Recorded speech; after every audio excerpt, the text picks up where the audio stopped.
Morning to you all. Morning. Now may I request Dr. S. Ganpati sir Yes, sir. deliver welcome address, sir. Please, sir. Okay, sir.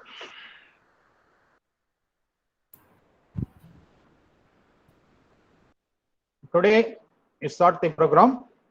Very good morning to all of you. Today is the 6th day of capacity building program on data analysis and research methodology in social science, organized by the Department of Commerce, Alagappa University, Karaikudi, and sponsored by ICSSR, New Delhi. In the 6th nice day, in front of you, I am gathering formal welcome address. First of all, most respected authorities of Alagappa University, Karaikudi, most respected authorities of ICSSR, New Delhi, most respected course director, most respected co-course director, my dear participants, today resource persons and dynamic personality, very good morning to all of you. First of all, I extend a warm welcome of today resource persons, the rich academicians, Professor of Commerce and Management Studies, University of Calicut, Kerala, Professor P. Vijay Chandran Pillai sir. I welcome you, sir. Thank you, thank you.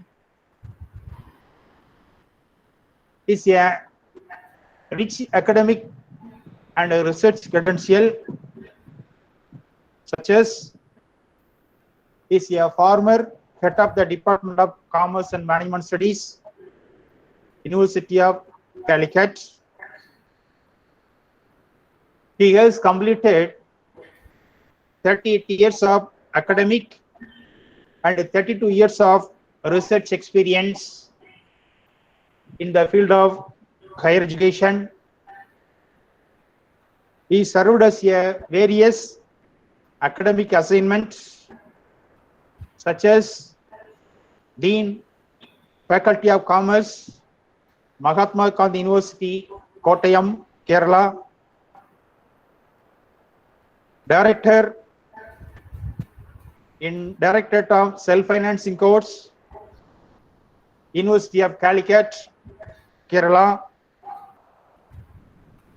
He served coordinator in the School of Management Studies, University of Calicut. He served as a member the advisory committee, UGC Human Resource Development Center, University of Calicut. He served as a coordinator in 3 refresher courses. He has guided and completed 25 MBL candidates and 23 PhD candidates and 6 ongoing PhD. He has completed 3 funded UGC projects. He has authored and edited 21 textbooks. He organized 18 national and international seminar, workshop, and 9 management meet, and also 3 job fair. He is a managing editor of Manage Journal of Management. Once again, I welcome you, sir. Okay, thank you. The next, I welcome all the participants. They are attending the 6-day sessions. Welcome each and every one of you connected with us. Thank you, one and all present here. Thank you, sir.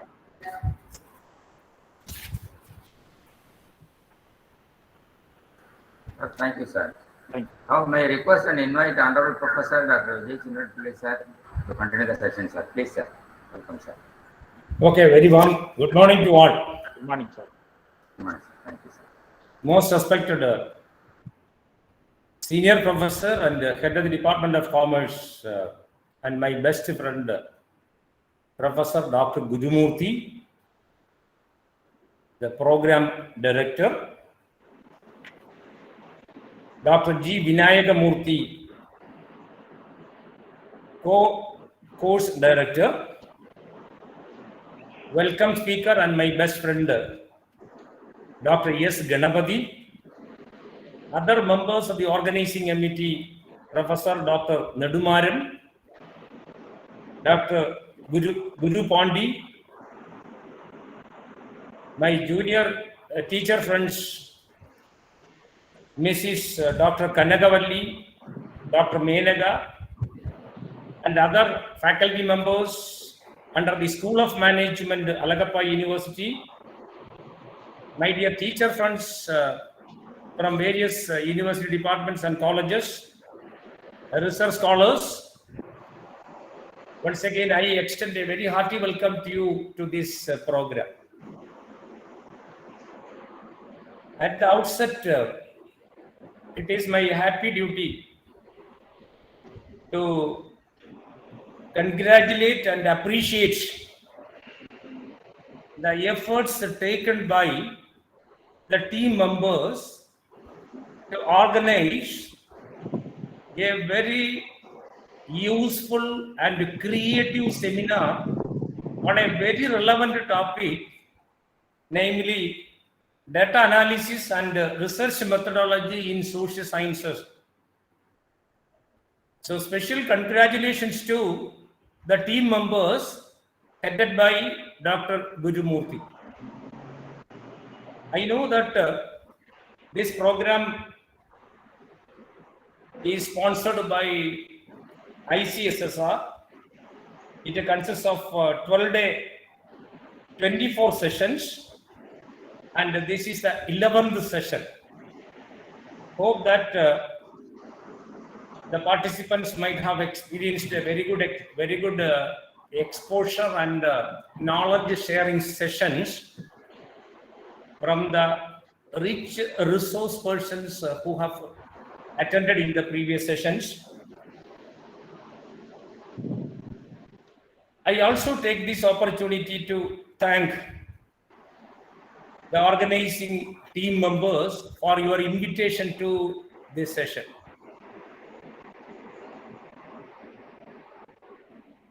You know, research methodology is the wide topic selected for the 2 weeks capacity building program. It is a very relevant topic. You know, in the olden days, if you examine the historical or the history of the research scholars, you can find a very interesting thing that only scientists and the teachers at the higher level alone performed the research work. Right now, the situation has changed. Right now, the number of research scholars as well as research guides shows a tremendous in Greece. Do you know why it is so? Why this situation has occurred? Surely it is approved that the research degree is a credible degree and it enables the research scholar to acquire certain skills. Definitely, everybody agrees that research means acquiring new knowledge. No doubt. By doing research, everyone gets the acquisition of more knowledge, addition of more knowledge. You remember, mere acquisition of knowledge is not the only aim of research.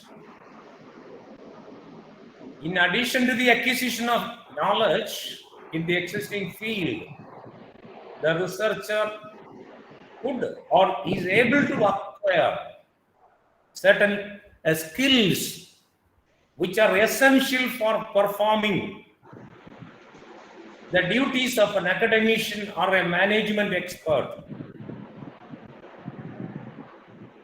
What are all the skills you can acquire through research activities? Out of my experience as an academician as well as a research guide for the last nearly 4 decades, I understood that only by engaging research activities a person can excel, because by doing research we will be able to acquire certain skills like skill to solve the problem very meticulously. Even in our private life, if we experience a problem, we will be able to manage the situation very properly because of our research bent of mind.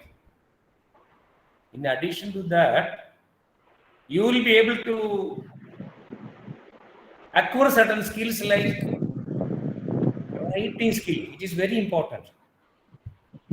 Whether he's a manager, whether he's a teacher or a businessman, you can see every person requires the skill of write properly. How do we get the skill to write properly? Surely research will help us.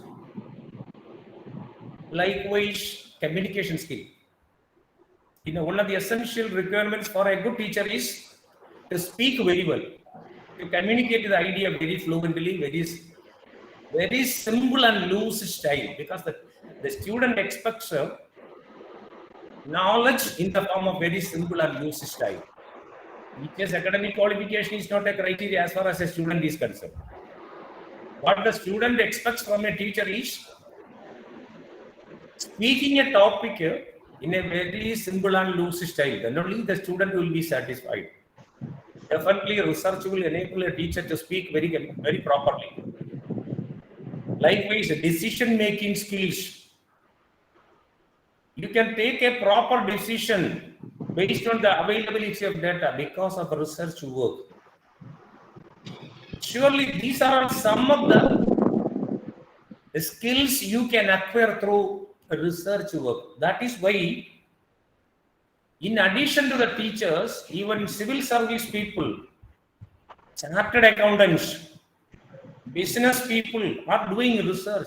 If you examine the academic records of the civil service people, I know in Kerala, majority of the civil service people, whether in IAS or IPS, most of the civil servants are doctorate degree holders.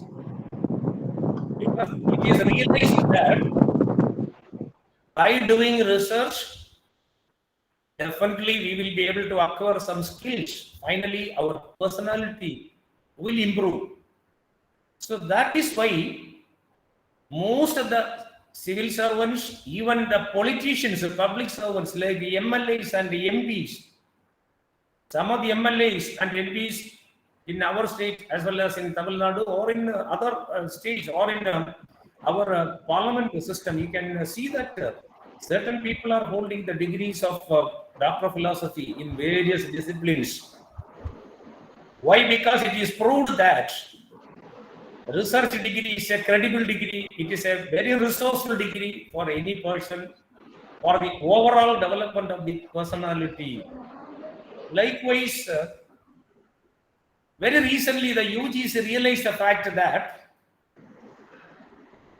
PhD is very compulsory, because with the PhD, a person can excel in the field of higher education. Considering this factor, very recently the UGC has issued an order, not order, but decided to implement the mandatory qualification. It is a mandatory qualification for a person who wants to join in an academic institute like universities and colleges. So if you want to become a university teacher or a college teacher, it is mandatory to have a PhD degree. How do we acquire a PhD degree? By doing research work.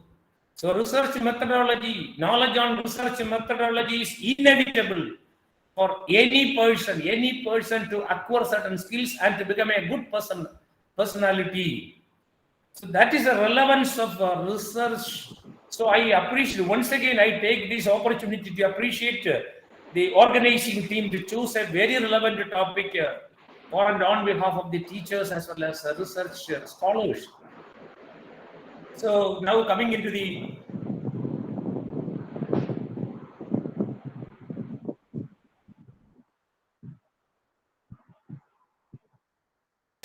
in the field of research, that is my topic. So everybody knows research ethics is concerned with the ethical practices that the research scholar has to follow while doing research work. There is no need of explaining about ethics. There is no need of following the concept of ethics.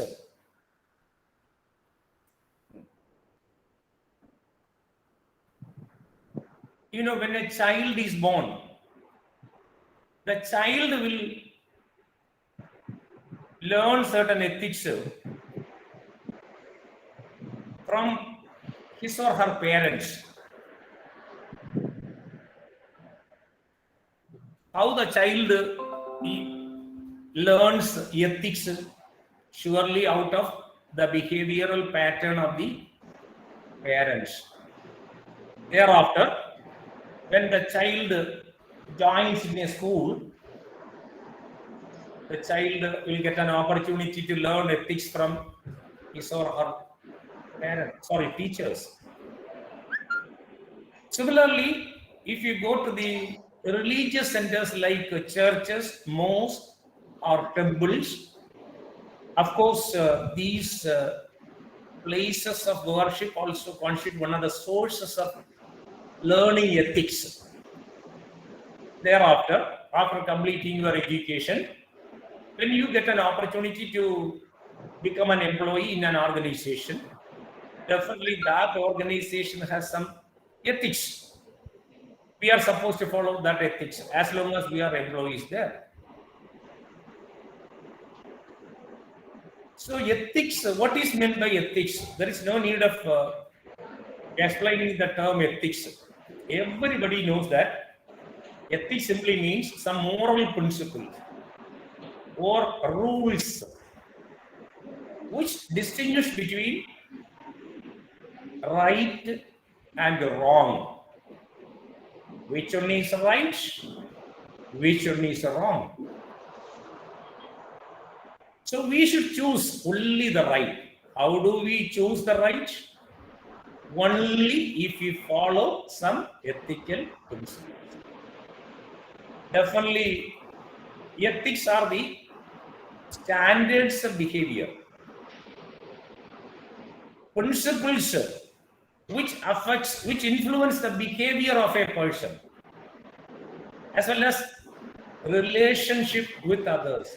You know, when we see our friends, we will talk in one style. At the same time, when we, while talking with our parents, our style will differ significantly. While talking with our elders, we follow another style. Likewise, ethics vary from person to person, from place to place, as well as from situation to situation. Then what do you mean by research ethics? Research ethics. Definitely, the research scholars should follow certain principles, certain moral values to contribute a creative outcome. I need not explain the meaning of research. Everybody knows. Research is concerned with a detailed investigation on a problem. The problem may be a new one or an existing one. In order to investigate the problem, we are applying a scientific methodology, systematic methodology, apt methodology. What is the aim of research? To find a new solution, creative outcome, innovative outcome, new outcome. So, by analyzing the existing or new problem with the help of methodology, definitely the researcher contributes a new outcome. This is what every researcher is concentrating. Whether he is a social science researcher or a literature science or a mathematical researcher or an agricultural researcher, whatever be the nature of research. You think that how do he contribute? How do the researcher contributes creative outcome without adhering the standard norms or ethical principles? If he is unethical, if the researcher is unethical, surely he can never contribute a creative outcome. So what do you mean by research ethics? Research ethics is concerned with what is acceptable and what is unacceptable while doing a research work. That itself indicates only acceptable practices should be adopted by the researcher while doing the research work. That means unacceptable practices should not be followed by the researcher to complete the research work. So there is a definition. Simply, I have developed one definition. Research ethics are the basic values, norms, or guidelines of the research community for the responsible conduct of research. That means we are a responsible person to contribute a creative outcome if you join for research. At the same time, we are supposed to follow some basic values, some norms, some guidelines, some code of conduct. Then only we will be able to contribute creative outcome. Surely our aim should be to contribute creative outcome. If you want to contribute creative outcome, because only by adhering, only by following some value, some norms, some guidelines, some code of conduct. So simply research ethics is nothing other than adhering or following of values, norms, ethics, code of conduct for the completion of research work. From the very beginning till the completion of research work. Everybody knows that research starts with the selection of topic. Thereafter, enters into the stages of literature survey, data collection, data analysis, then report writing, then submission of thesis, then publication of some research paper. These are all the most important activities that every research scholar performs during the research work or related to research work. So in each and every stage, every researcher should adhere some principles. That principles are collectively known as the research ethics. Now coming into the importance of research ethics. Why research ethics are important? It is not possible to find these points from any of the standard textbooks. I have been teaching the research methodology for MPhil and PhD classes for the last 15 years. So in the first class itself, I will discuss about the ethical consideration that every researcher has to follow to my students. Out of my experience as a research scholar, research guide, and a teacher of a research methodology, I have developed certain points why we adhere ethics to perform our research activities.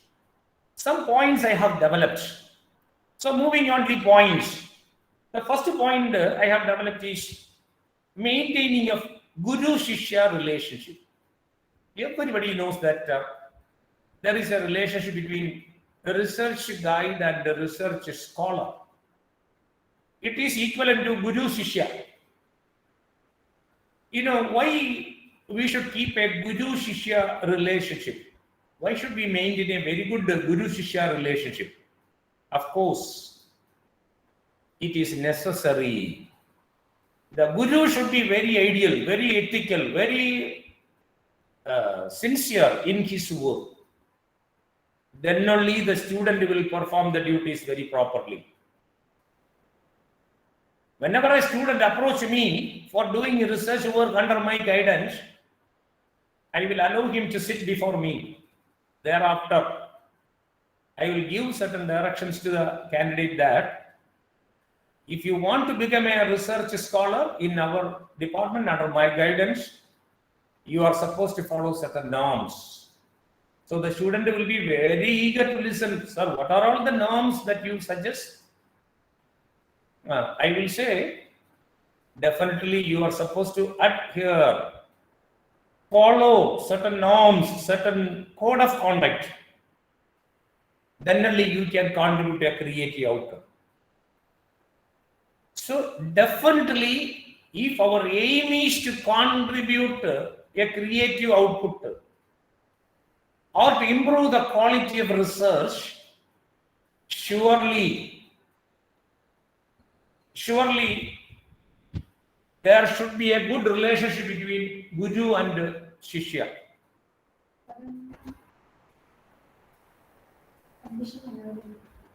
So that is very, very important. So only by maintaining a very good guru-shishya relationship, the research scholar can contribute a quality research work. So it is very inevitable because of this. Number two,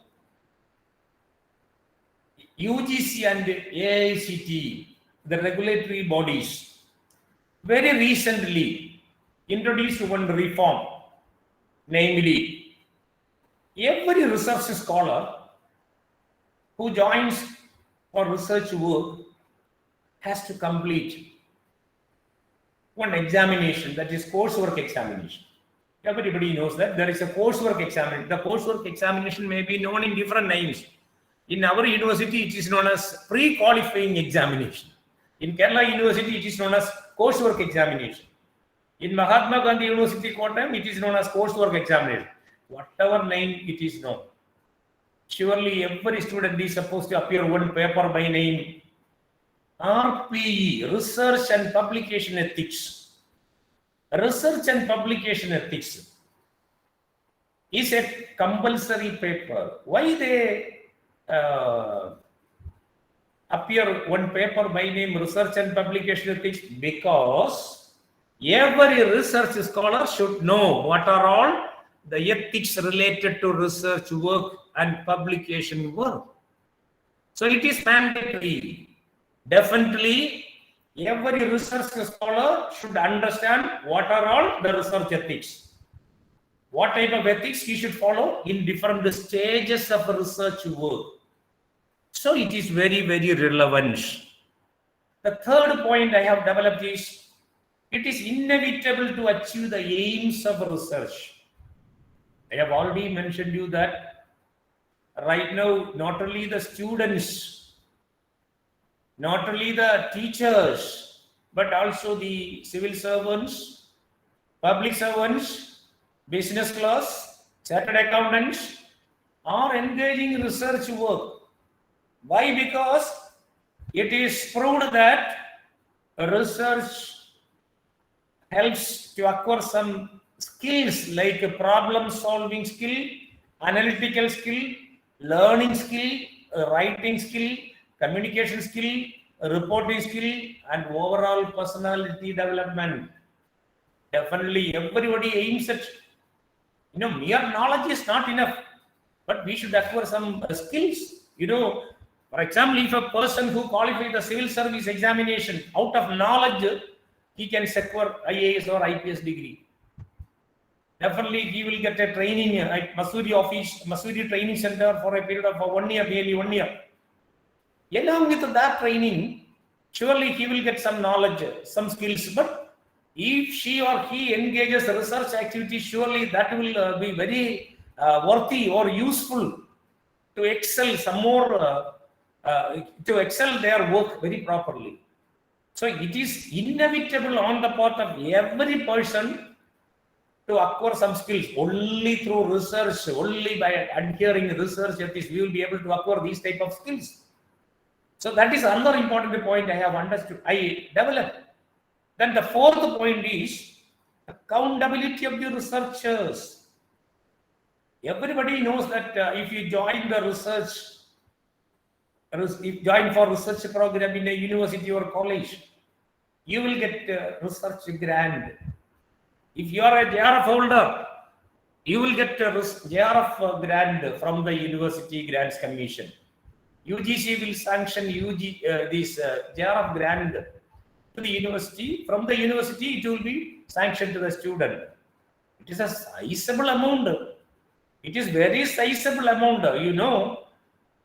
The JRF grant is a sizable amount. Monthly, the candidate will get a sizable amount by doing research work.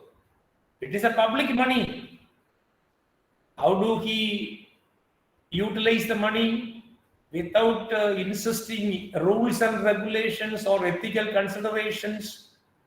If there is no rules and regulation, surely the research scholar will not be a sincere person. Why we are following discipline when we work in an institution?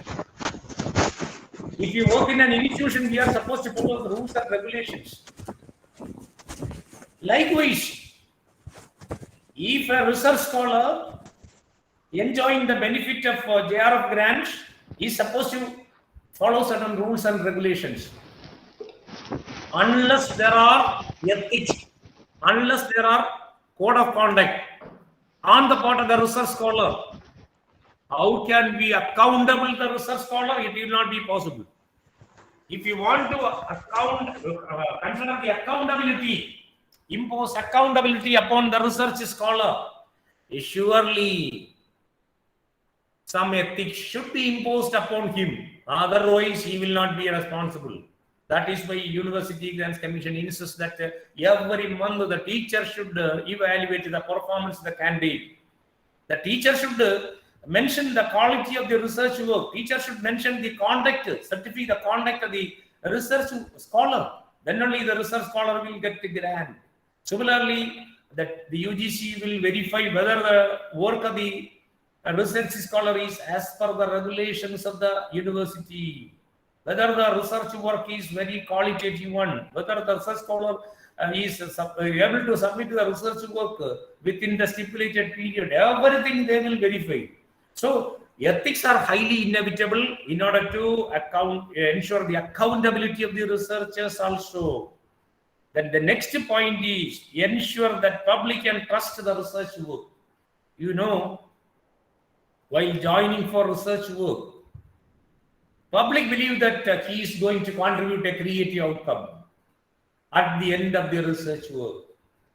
Everybody knows that along with the submission of the research thesis, definitely the thesis will be evaluated by the examiners, senior examiners in various universities, and they will evaluate the quality of the research work.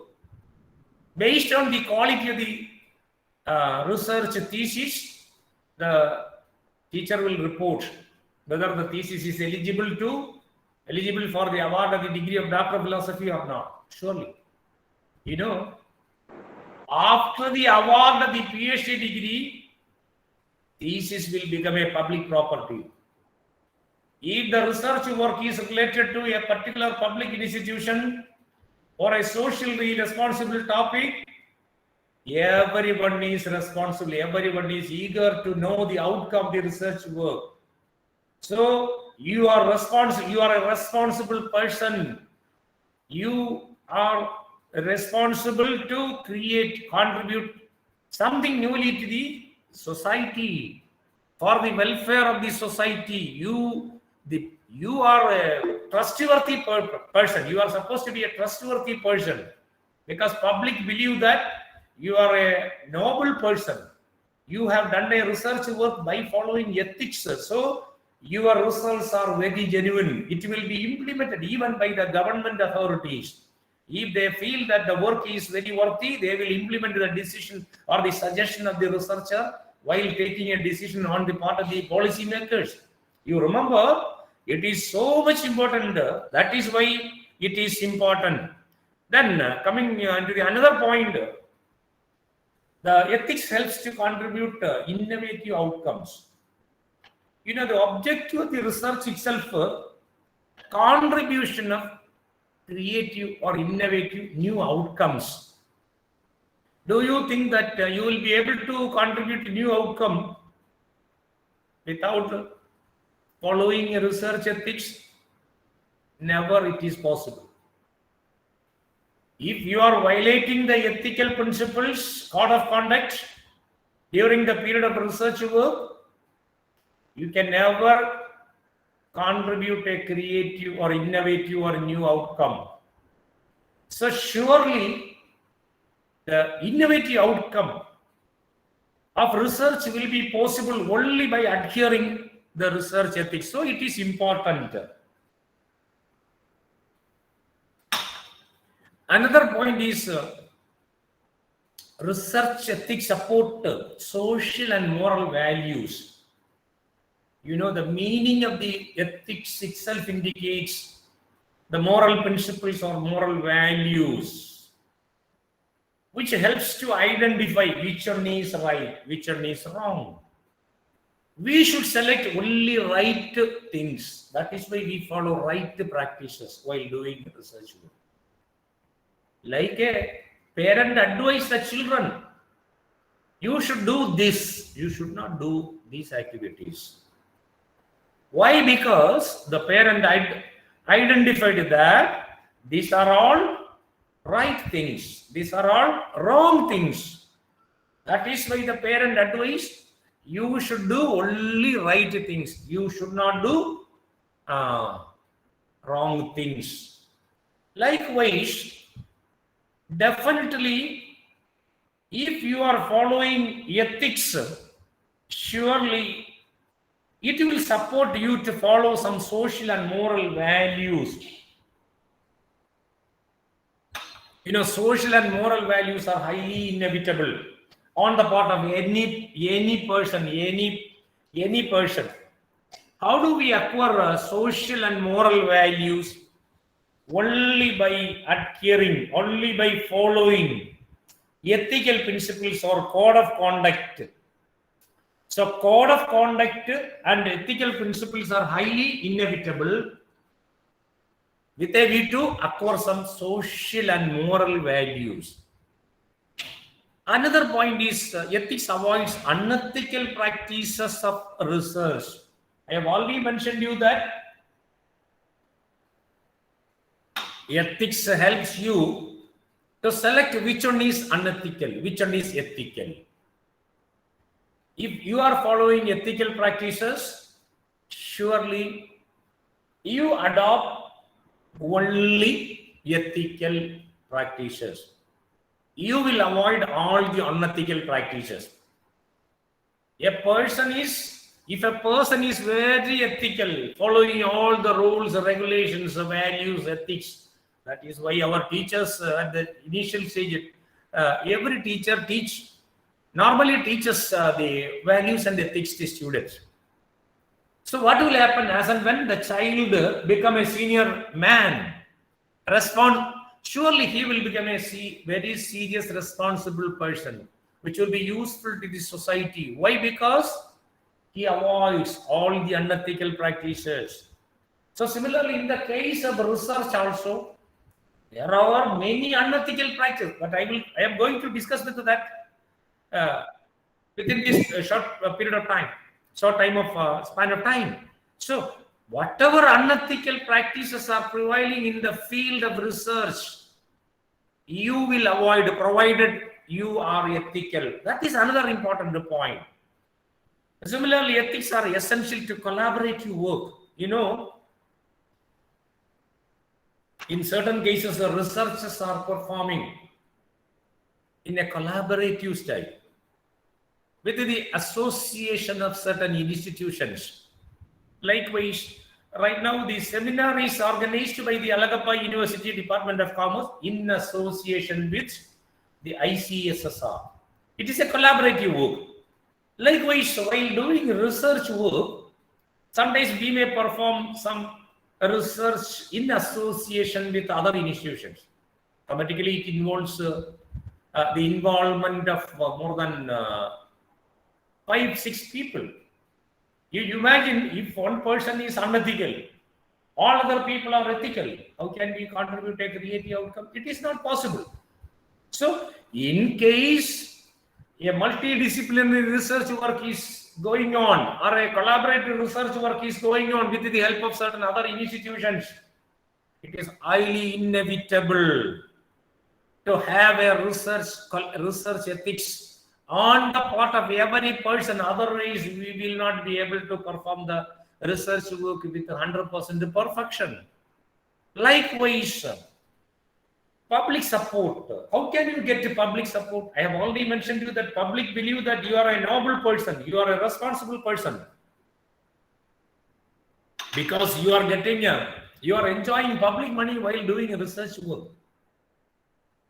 You are doing research work with the help of public support, because public have a feeling that public money, we are all using public money. We are getting salary from the public money. Public are paying taxes and fees to the government. By making use of that taxes and fees paid by the public, we are getting salary. Likewise, the research scholars are getting grant from the public. So public support is possible only if you are highly ethical, because public have a belief that the person who perform the research work are very meticulous and dedicated and very sincere, and they are following only good practices. That is their assumption. So in order to get the public support, you are supposed to have possess or obey or to follow these norms. Then only you will get the public support. This is very, very inevitable. In order to get the public support, research ethics are highly inevitable. Lastly, it helps to establish the validity of research. You have to prove that your research is valid, your research is correct, your research is genuine, it is accurate. How can you say that your research is accurate? You have done research work with a proper way, and you have performed all the formalities and procedures as per the research methodology only by following ethics. If you are ethically 100% correct, everybody believes that researchers practiced some ethical guidelines. He has adopted, he has followed all the norms. He has followed all the code of conduct. Therefore, only by practicing, only by exercising the research ethics, surely a researcher can prove the validity of his research. So remember, with these few points, it is 100% clear. Nobody has no doubt regarding the ensuring of or adhering of or following of research ethics while doing research work. So these are some of the important points which I have developed out of my experience. Now coming into the ethical principles, some fundamental ethical principles. What are all the fundamental ethical principles that every research scholar has to adhere while doing research work? I have developed certain principles. You remember, you are supposed to follow certain ethical principles till the completion of your research work. Let us see one by one. The first point is permission of the head of the institution. Everybody knows that in the case of social research, we cannot complete the research unless and until you get the support and assistance from many people associated with our work. Because you have to collect data from any field. For example, if you are going to collect the data regarding the employees' satisfaction, surely you have to get permission of the employees. You have to get the data from the employees.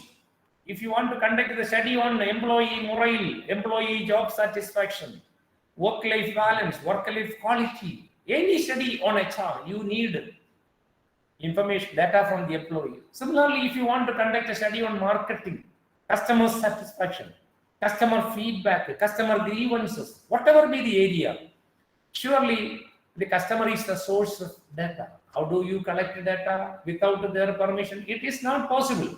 So if you want to get to any data, collect any data from any side, the first thing the researcher has to keep in mind, the first ethical principle is the researcher should get permission of the head of the institution. You should request the head of the institution stating that you are doing research work on a particular area. So you need information, data related to the research study from your esteemed institution. So kindly sanction, permission, or permit the employees to provide data. Then only you are supposed to collect data. Without getting the permission under the institution, no researcher is supposed to collect data or any documents or any records of the institution. You know, whenever you go to the institution for getting data regarding the financial performance or the overall performance evaluation, you need some records, some accounts, some financial statements. How can you collect the data? Only with the permission. So permission of the authority should be obtained. This should be the first principle. So whatever be the area, whatever be the topic, you should get permission of the head of the institution. That should be the first ethical principle that every research scholar has to observe. Second thing is duty to inform very properly. You know, whenever you contact any person, any respondent, any participant of your research, you should give a correct picture about your research work. Don't tell any untrue statement to them. You should state that this is my area of research. This is the purpose of my research.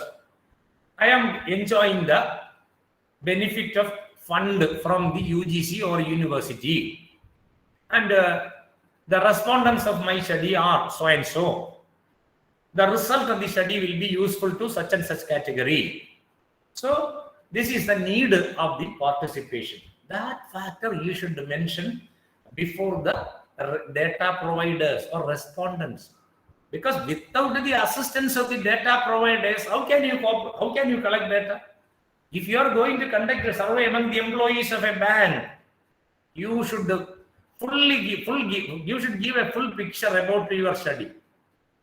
Everything about the study, and you should give a picture to the respondents. Then only they will cooperate. That should be adhered. Don't conceal anything from the data providers. Thirdly, voluntary participation by the respondents.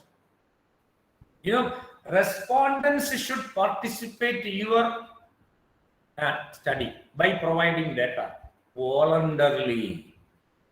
No compulsion should be given to the data providers. It should be based on your request. You should request it. Till the completion of the research work, a research scholar should be highly ethical in obeying the data. Even after that, it should be the mode of our behavior till the completion of our life. That is why I have already mentioned to you that research makes a person very good personality in future. Our personality development is different. I know that I have completed nearly 38 years of experience as a teacher.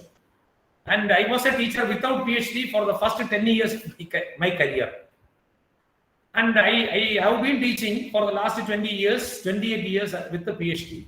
I have noticed a lot of differences. Even my personality, even my behavior, even my style of behavior, everything has changed. So remember, you should voluntarily collect data from the data providers. No compulsion should be forced.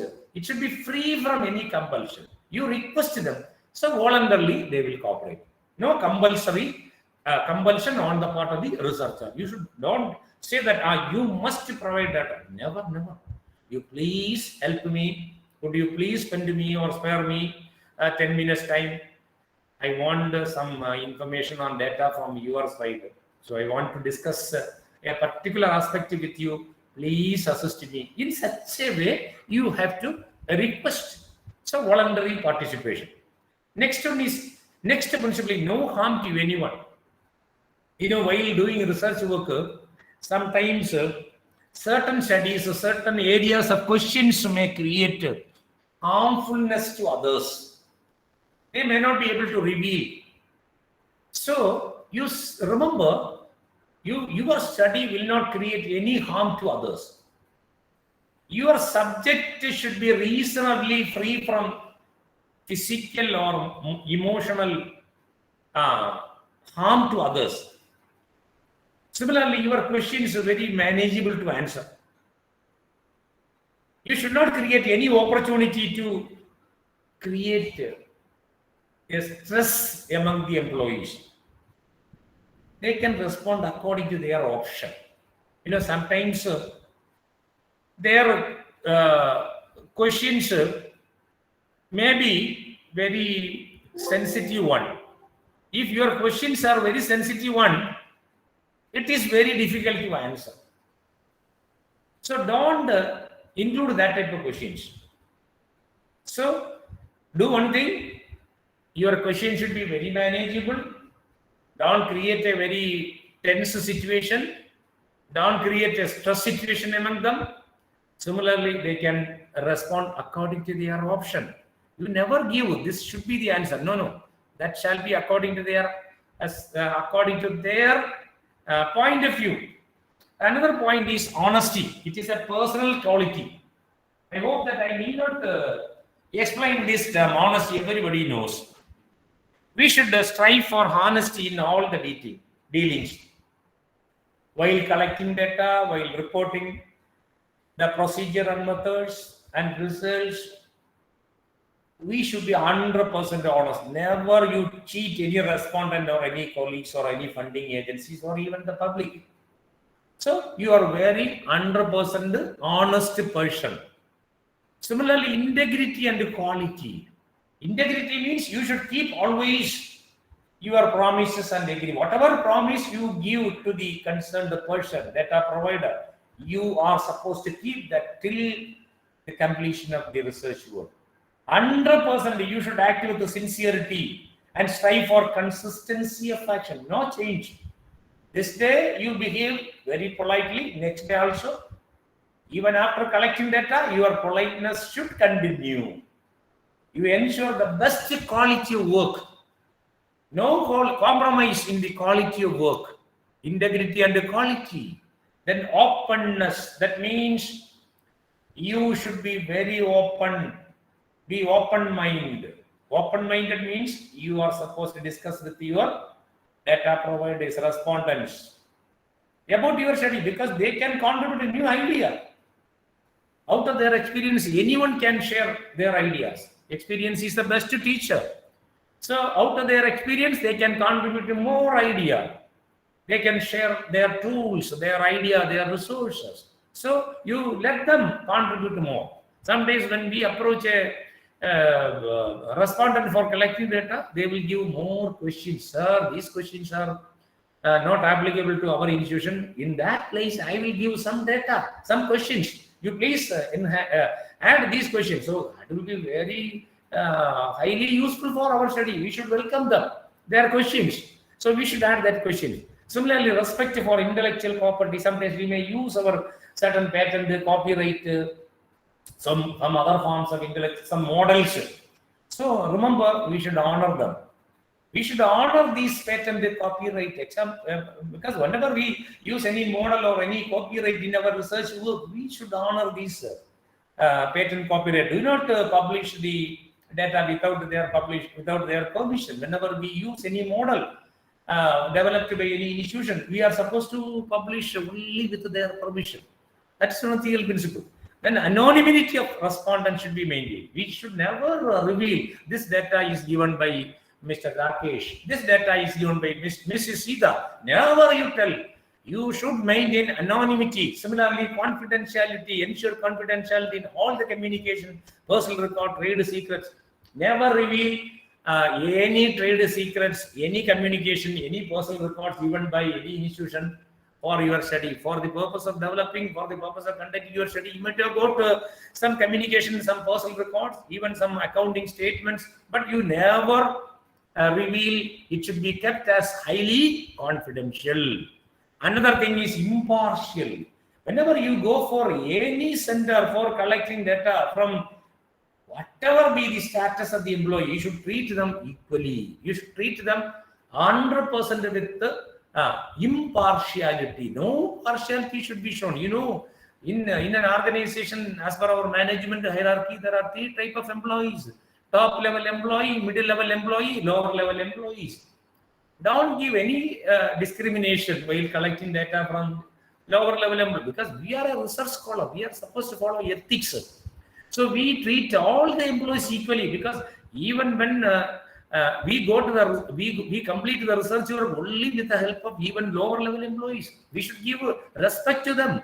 We should consider equally with the higher level employees. Don't give any discrimination. Then legality. Legality means we are supposed to follow the rules and regulations of that institution where we are going to conduct the research work. Suppose we are going to conduct research work among the bank employees. We know that bank employees are very 100% busy in their official duties. Normally, they will be allowed to deal with the customers from 10 to 4 o'clock. Right now, 4 o'clock. Earlier, it was from 10 to 2 o'clock. So thereafter, they have their own work to close the accounts. Sometimes, if you contact with a questionnaire for the bank employee, may not be satisfied with them because they are free, not free. They are working. Still, they are working. So you are supposed to know all the regulations of the institution. But similarly, when you go to the government office, there are some regulations. Normally, they will not allow the entertain the visitors before 3 o'clock. So never go to the office before 3 o'clock, because you know that this is a rule. Similarly, when you collect any data from the institution, you are supposed to keep all these papers very confidentiality. So legality is very, very important thing. Another point is great social responsibility. Greater social responsibility means whatever the research work you perform, surely your research work should be beneficial to the society as a whole.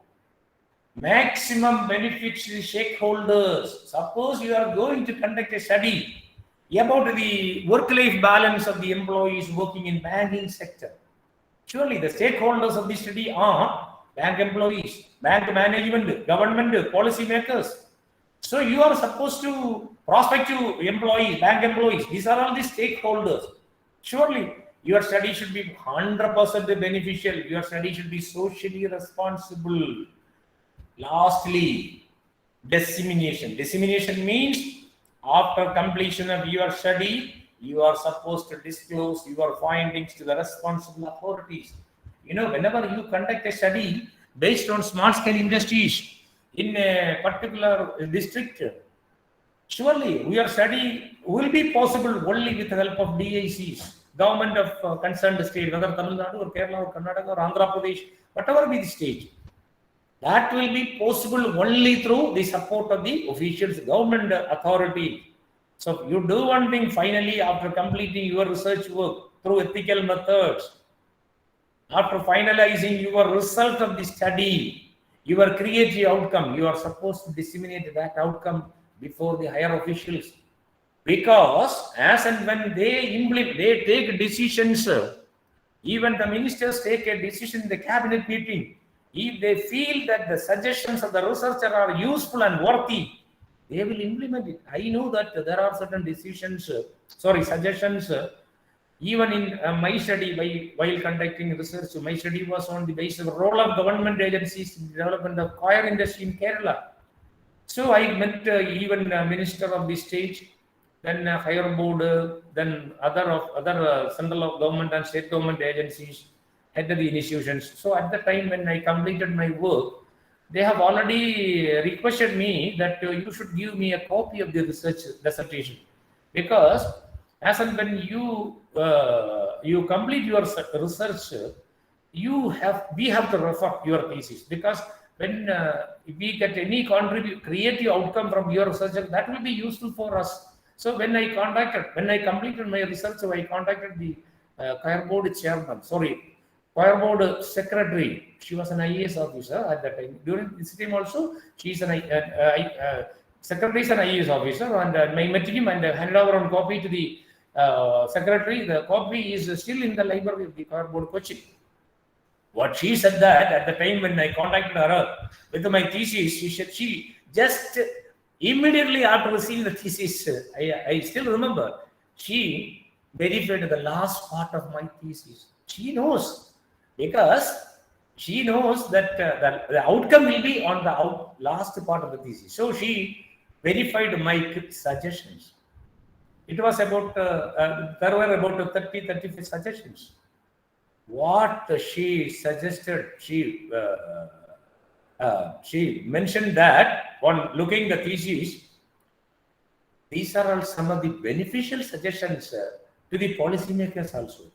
So she directed me, I want one thesis. So I have given one thesis to her. And she said, these are the creative suggestions that will be useful for choir board also. So she implemented, but certain suggestions developed by myself might have been implemented them by the time before that. So you remember, likewise, whenever you conduct any study, that will be beneficial for the policymakers also, provided you are highly ethical. So these are some of the ethical basic principles that every research scholar has to keep in mind. Another aspect of my discussion is very, very important. How do we exercise? How do we practice ethics in different stages of research work? Let us see the ethical principles that every research scholar has to follow in each stage of research, from the selection of topic till the publication of research outcome. These are all the points developed by myself out of my experience as a research guide. So let us see the stages of research and the research ethics that every research scholar has to keep in mind in each stage of research. Everybody knows that the first stage in everybody's research is topic selection. While choosing the topic for research work, remember, we are supposed to follow certain ethical measures, ethical principles. What are all the ethical principles that every research scholar has to keep in mind while choosing a topic? Firstly, we should select only socially relevant topics, because we are supposed to contribute a new outcome to the society. So whatever the topic a research scholar suggests, surely it is a duty of the guide to ensure whether it is a socially relevant topic. You know, our subject is a social science. All the researches are highly beneficial to the society. If you conduct a study based on rural population, rural benefits, rural poverty or rural unemployment, that will be beneficial to the policymakers because they can implement the suggestions of the researcher. Definitely that will improve the economic social background of the people of the rural areas. So it is socially relevant.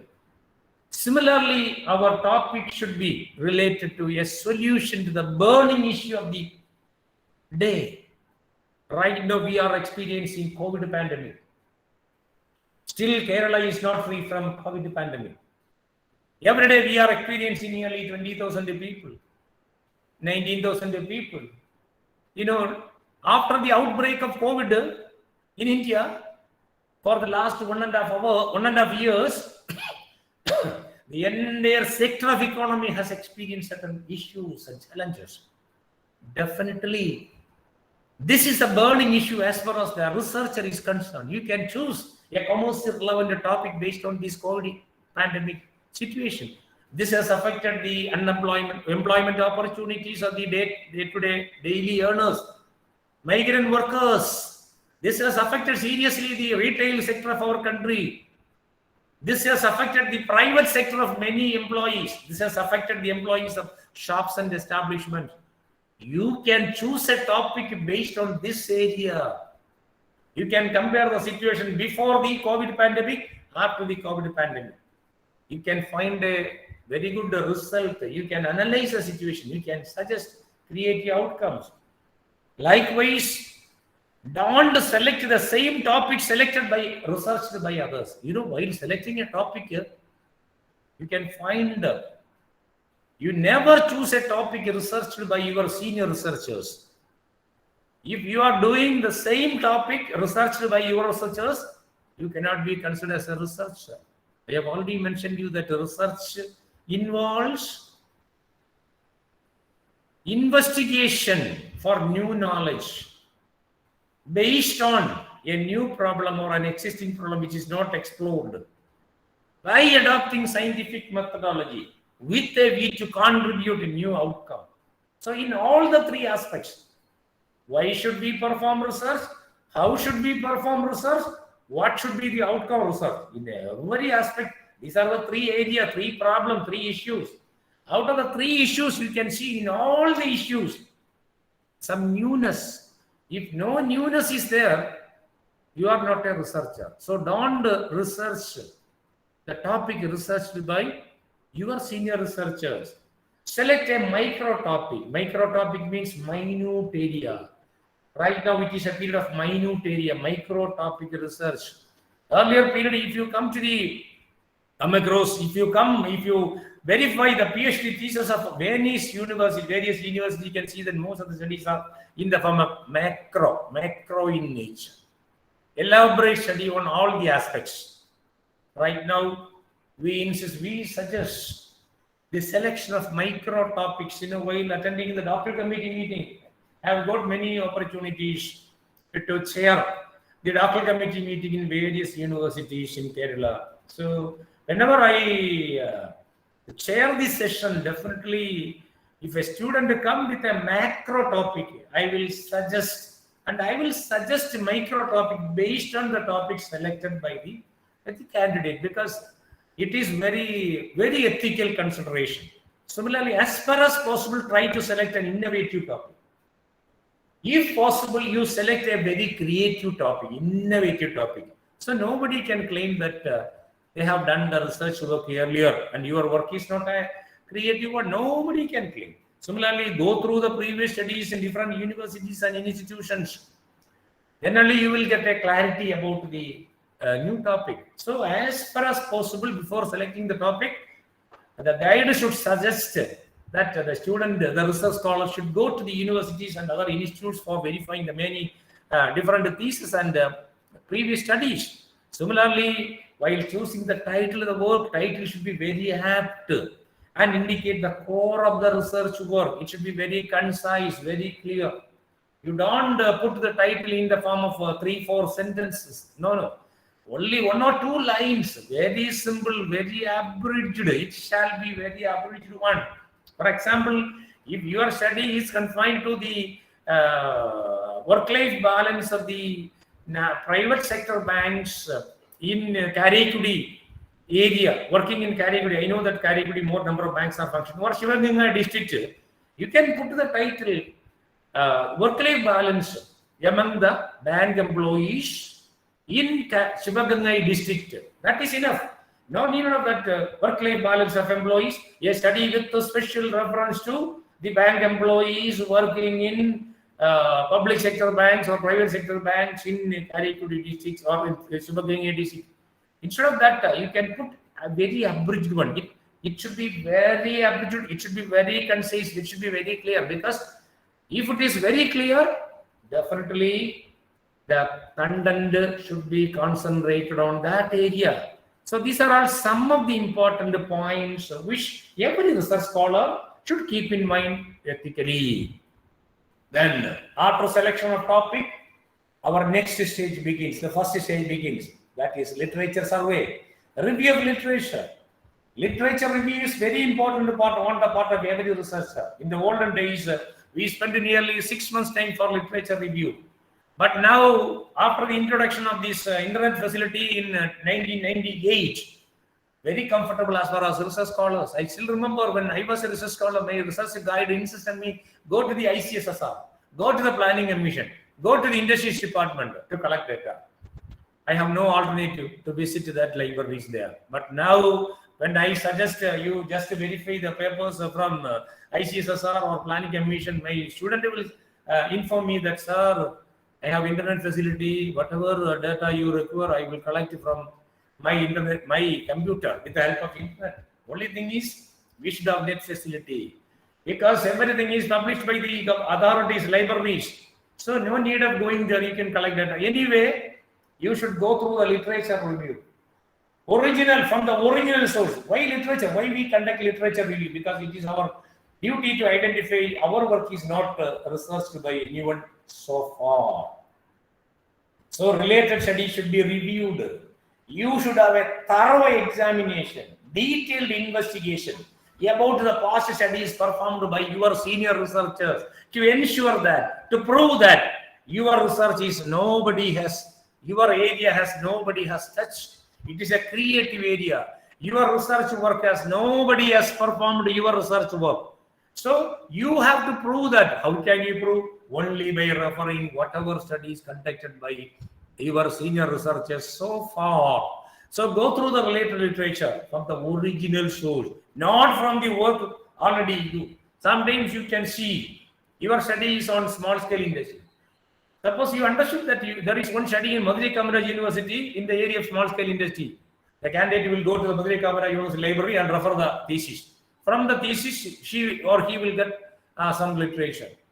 In my opinion, it is not a good practice. There may be chances for communication gap. So don't do that. You go to the library where the original work is available. From the original work itself, you have to prepare your literature. Then visit personally the libraries and other centers of secondary data to get this literature. Do acknowledge properly the contributions of the previous researchers while conducting literature survey. While reporting your thesis, you are ethically correct only if you acknowledge. Some students have a feeling that why should we acknowledge? It is my contribution, so I will not. No. It is unethical, because without a teacher, no research work. Sometimes I am very sorry to mention, all the students are not like that. Sometimes certain scholars may acquire PhD under the guidance of a teacher. Thereafter, the student will become a teacher and they will become a guide. At the time when he becomes a guide, he has a feeling that why should I obey my teacher, my guide? Because now I am also a guide. It is equivalent to that. Don't do that. It is highly unethical. You remember, without my guide's signature, I will not get any PhD. I still remember the services rendered to my guru to complete my venture. Otherwise, I would not be even this stage, I will not get an opportunity to speak. I will not become a professor in a university without my guide's assistance. Still, I remember the dedication services rendered to my guru. Likewise, you remember, without our previous senior researchers, we will not be able to perform our research work.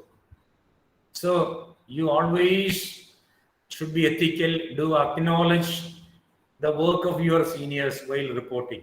Similarly, a very important point that you have to keep in mind while preparing the literature review part in your thesis is you use your own words while presenting the literature review results. Don't copy the same word used by your senior researchers. So whenever you present the literature review results in your research thesis, you should use only your own words. Your own words. Don't copy any sentences. Similarly, you are supposed to follow a globally accepted style of reporting. Right now, APA style is suggested in almost all the universities for social science research, for commerce management, economics, etc. American Psychologists Association style. Similarly, for literature people, they use MLA style. Certain science and even certain social science people in certain universities use Chicago style. Surely, globally accepted style should be used while reporting the literature review in your thesis. That is another important ethical consideration. Similarly, the whole literatures need not be presented in your thesis, because we have surveyed nearly 200, 300 theses and study reports, books, articles, website information. But it is quite impossible to report all this. But only relevant, related studies alone should be reported in your thesis. Similarly, if you feel that literature review is voluminous, it is more, very exhaustive, you can earmark a separate chapter for presenting literature review by the title literature, review of literature, or review of past studies, or review of earlier studies, or survey of literature. Like that, you can use any term. Okay. Otherwise, if you feel that the literature collected by you is very minimum because it is a new topic. For example, if you study the impact of COVID on retail sector, minimum studies will be available because COVID is a new phenomenon occurred in our country after 2019. So minimum studies have been conducted. So you can put under your introductory chapter itself in a particular title, literature review. You need not have a separate chapter because absence of the absence of more literature. That is the reason. Similarly, how do you present the literature review ethically in your research work?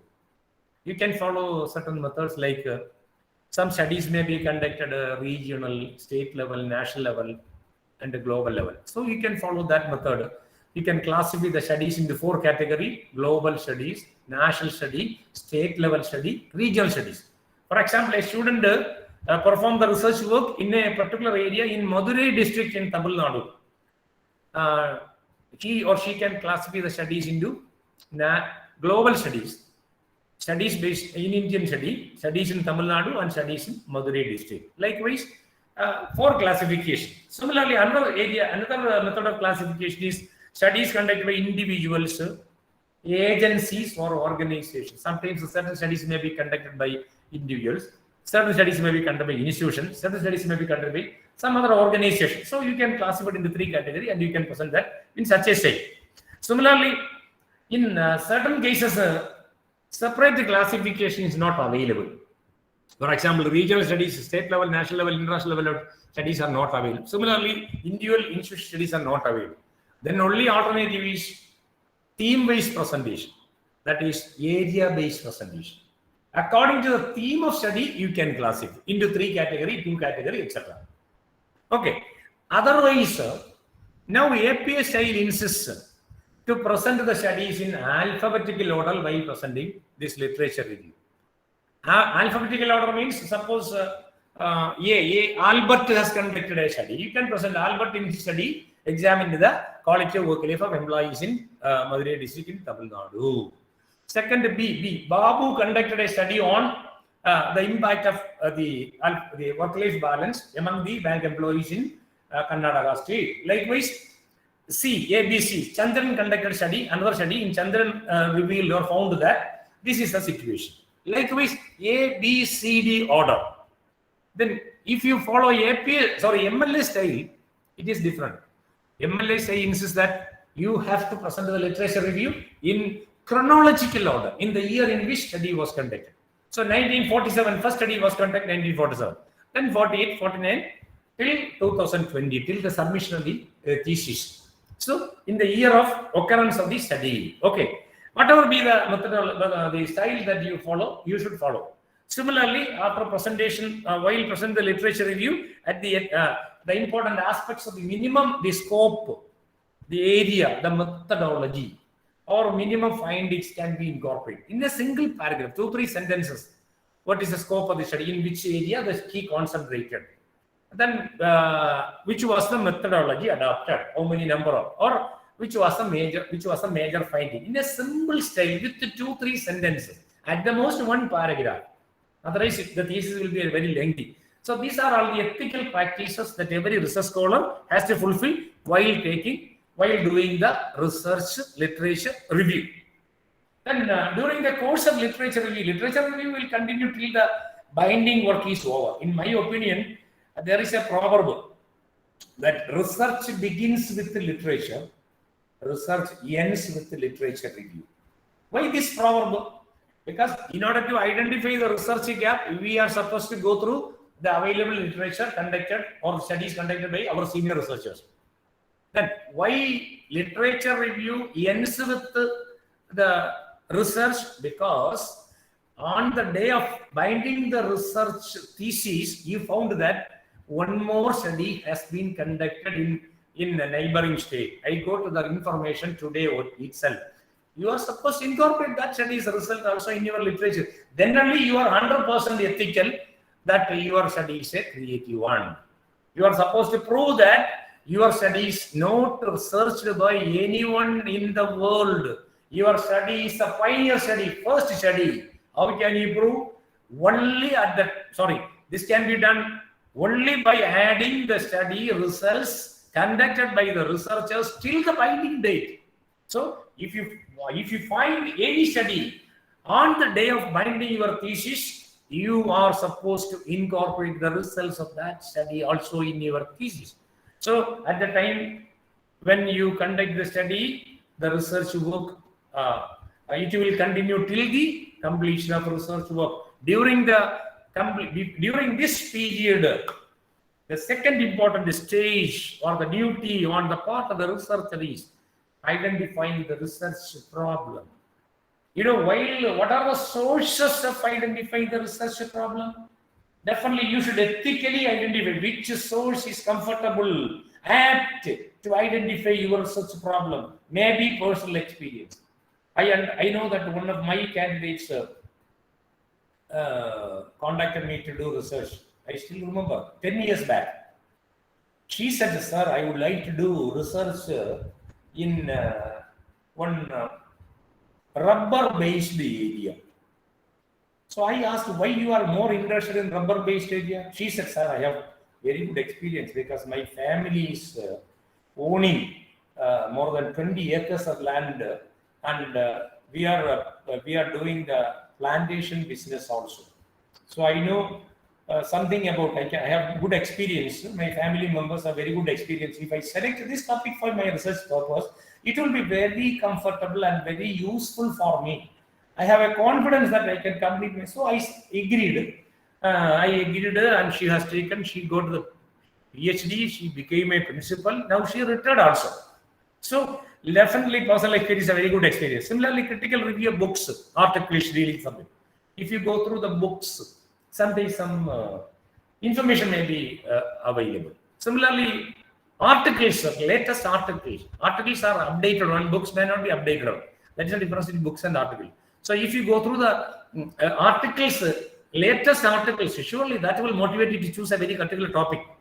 Similarly, research problem, seminar discussion, consultation with the experts, researchers, administrators, business executives, some social issues like corona, COVID, then previous research dissertations. These are all some of the sources. So ethically, a researcher is supposed to go through all these stages. Then only you choose you can identify exactly the research problem. If you have an experience, definitely you know the situation that is prevailing. Likewise, you should go through the relevant secondary material available in the field to gather data. Suppose a student who wants to do research in the stress among police people. Everybody knows that police people are supposed to work 24 hours in a day. Even though they enjoy some leave facility. During Corona season, everybody knows that their service was very hectic. Similarly, in the case of health workers, even doctors, nursing staff, paramedical staff, they are performing their duties more than 8 hours, 12 hours in a day. Suppose if you want to examine the situation in a research style, whatever materials available relating to that study, you should go through. Thereafter, understand the nature of problem very thoroughly by going through the material, through secondary data, by experiencing the situation personally, you will get a thorough knowledge. You conduct again survey, literature, available literature, again go through the literature available. In addition to the secondary material, you go through the literature available. Develop some more idea by discussing experts in the field. With the literature survey, with the secondary material, with your experience. In addition to that, you conduct a discussion with the experts in the field. Surely they can contribute more. Then understand the problem clearly. Identify the problem clearly. Rephrase the problem into a workable problem according to your research study. This shall be the method that you have to follow. This is the ethical method that every researcher has to follow to identify the research problem. I know that while evaluating the PhD thesis, sometimes the problem may not be available. Luckily, I got an opportunity to evaluate 232 theses from various universities in India. I understood that in very rare cases, very rare cases, the students can identify the problem exactly. Why? Because they are not ethically doing all these steps. Remember, your experience is a very must. Go through the available material, go through the secondary material. Mere material reference is not enough. Discuss with the experts in the field. You meet them according to their convenience. Discuss with them. Surely they will give some practical experience, sharing problems, situation. From the discussion, you will reach the conclusion that yes, this problem is still existing. This has to be investigated. This should be my research problem. Rephrase in the form of a workable one. Write it properly in the form of a statement or in the form of questions. That shall be the ethical method while identifying the research problem. So I think now it is a time of a tea break for 15 minutes. Vinayakamurthy, is it possible to stop for 15 minutes right now? Sir, please, sir. We can have a break, sir. No problem. Okay, can I continue like this? Is it a comfortable method? Thank you, sir. Thank you. Okay. For 10 minutes break, sir, we can have a break. Okay, okay. Thank you. Okay. Thank you, sir. Thank you, sir. Okay. Dear participants, have a nice break. After break, please join in time, please.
Hello. Yes, sir. Hello. Can I continue? Okay. Please, sir. Start, sir.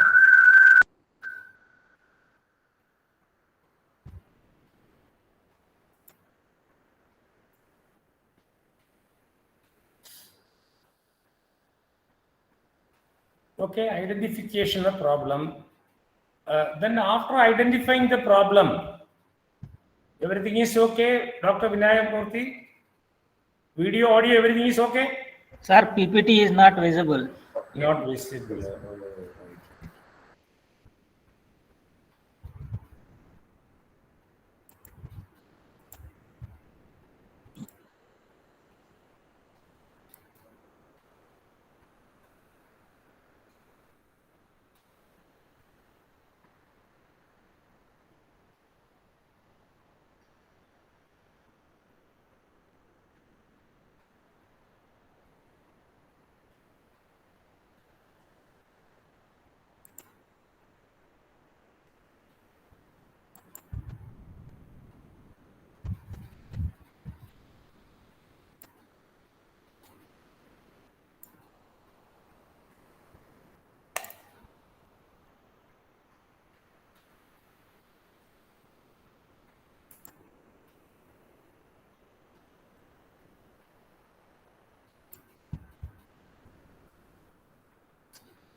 Is it visible right now?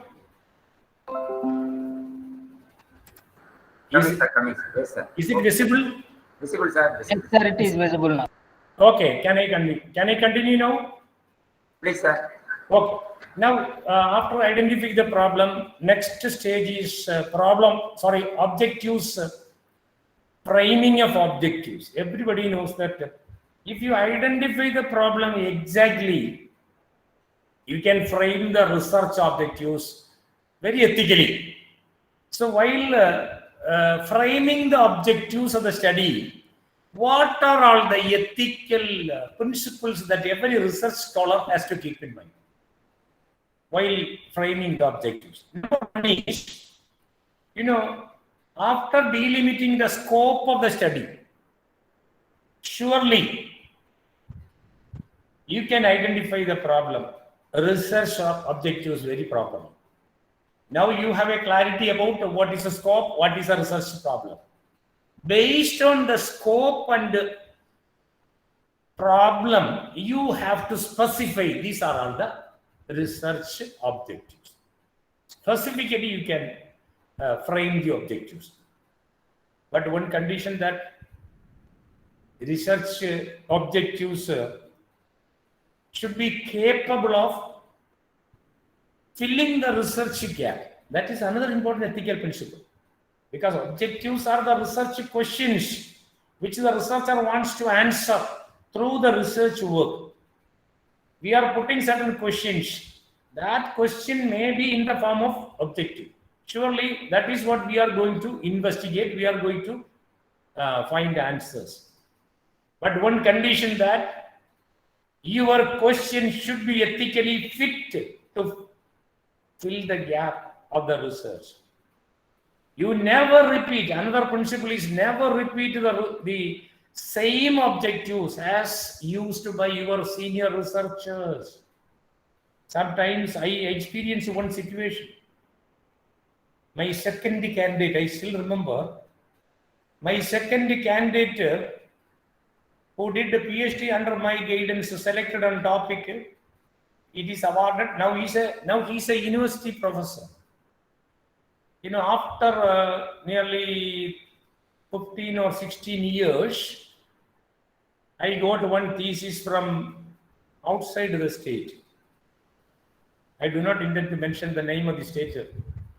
One thesis from outside the state for evaluation.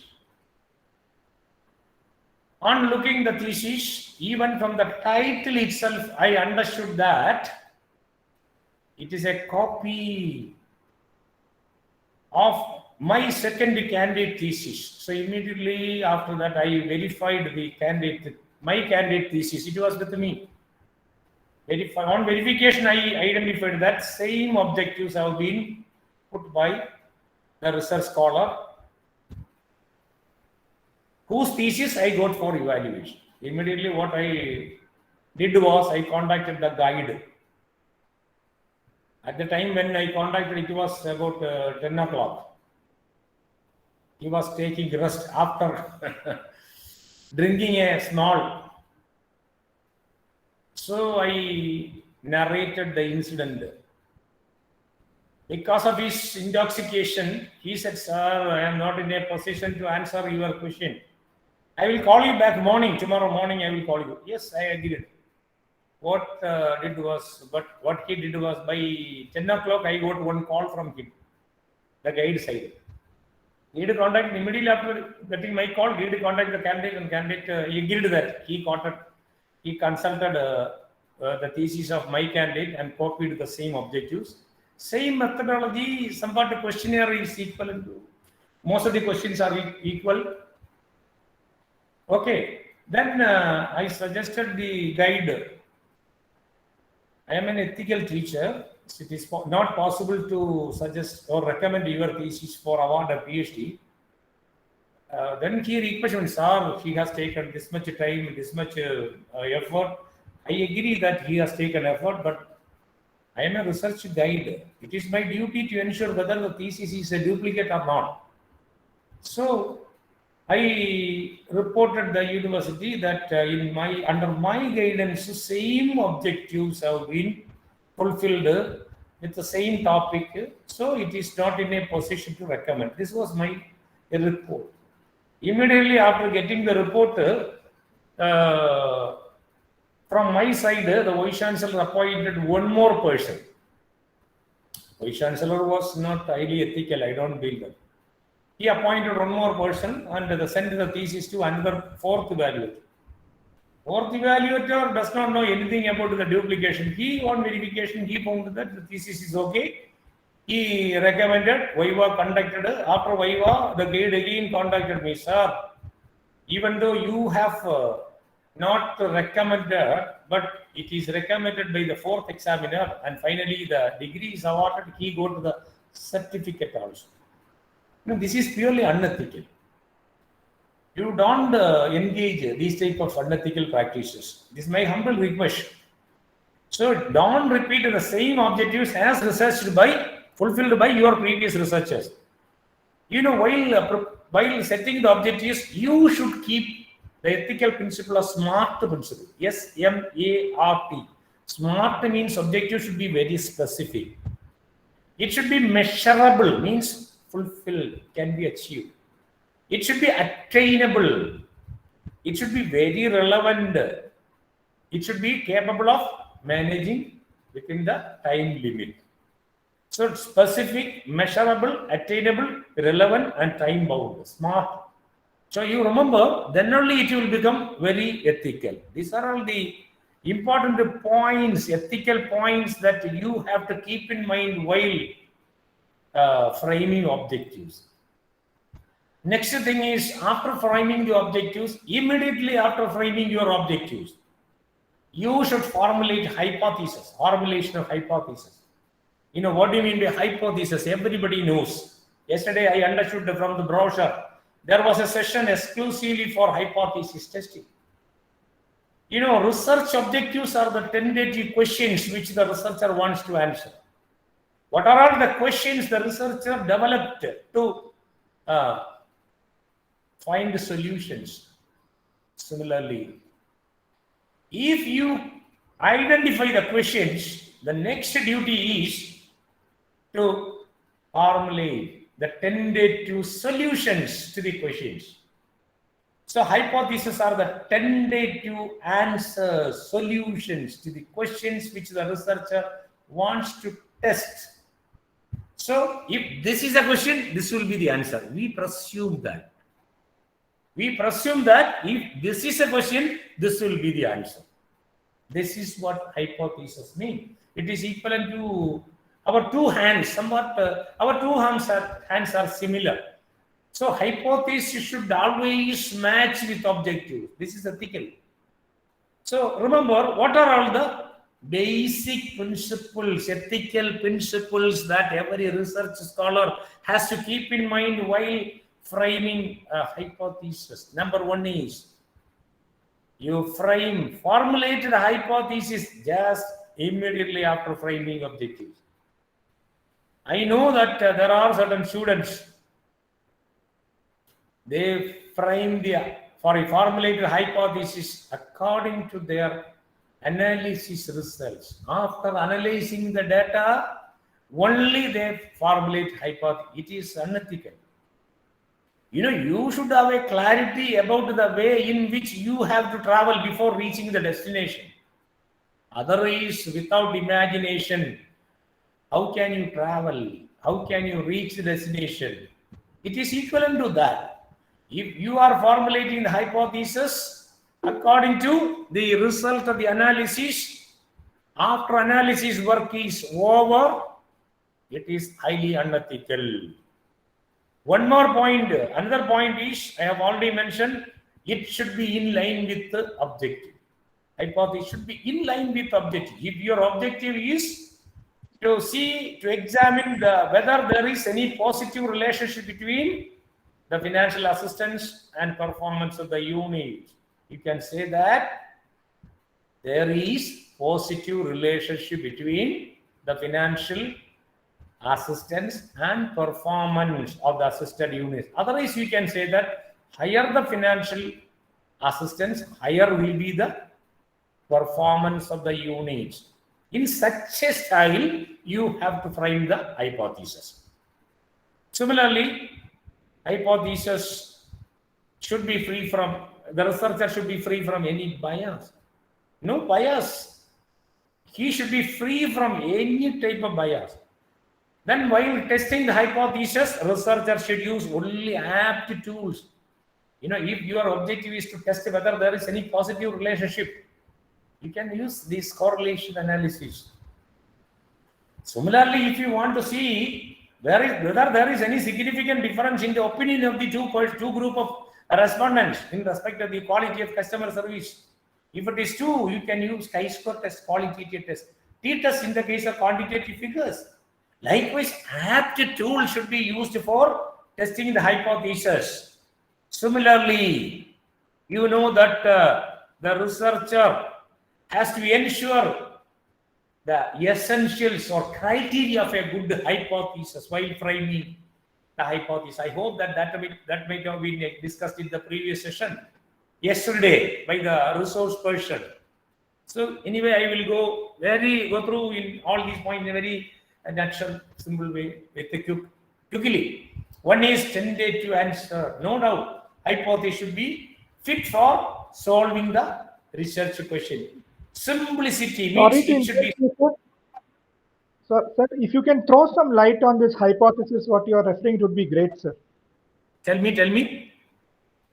Sir, whatever you are referring regarding hypothesis, if you can throw some more light on other than what was discussed yesterday, it would be a great input for us, sir.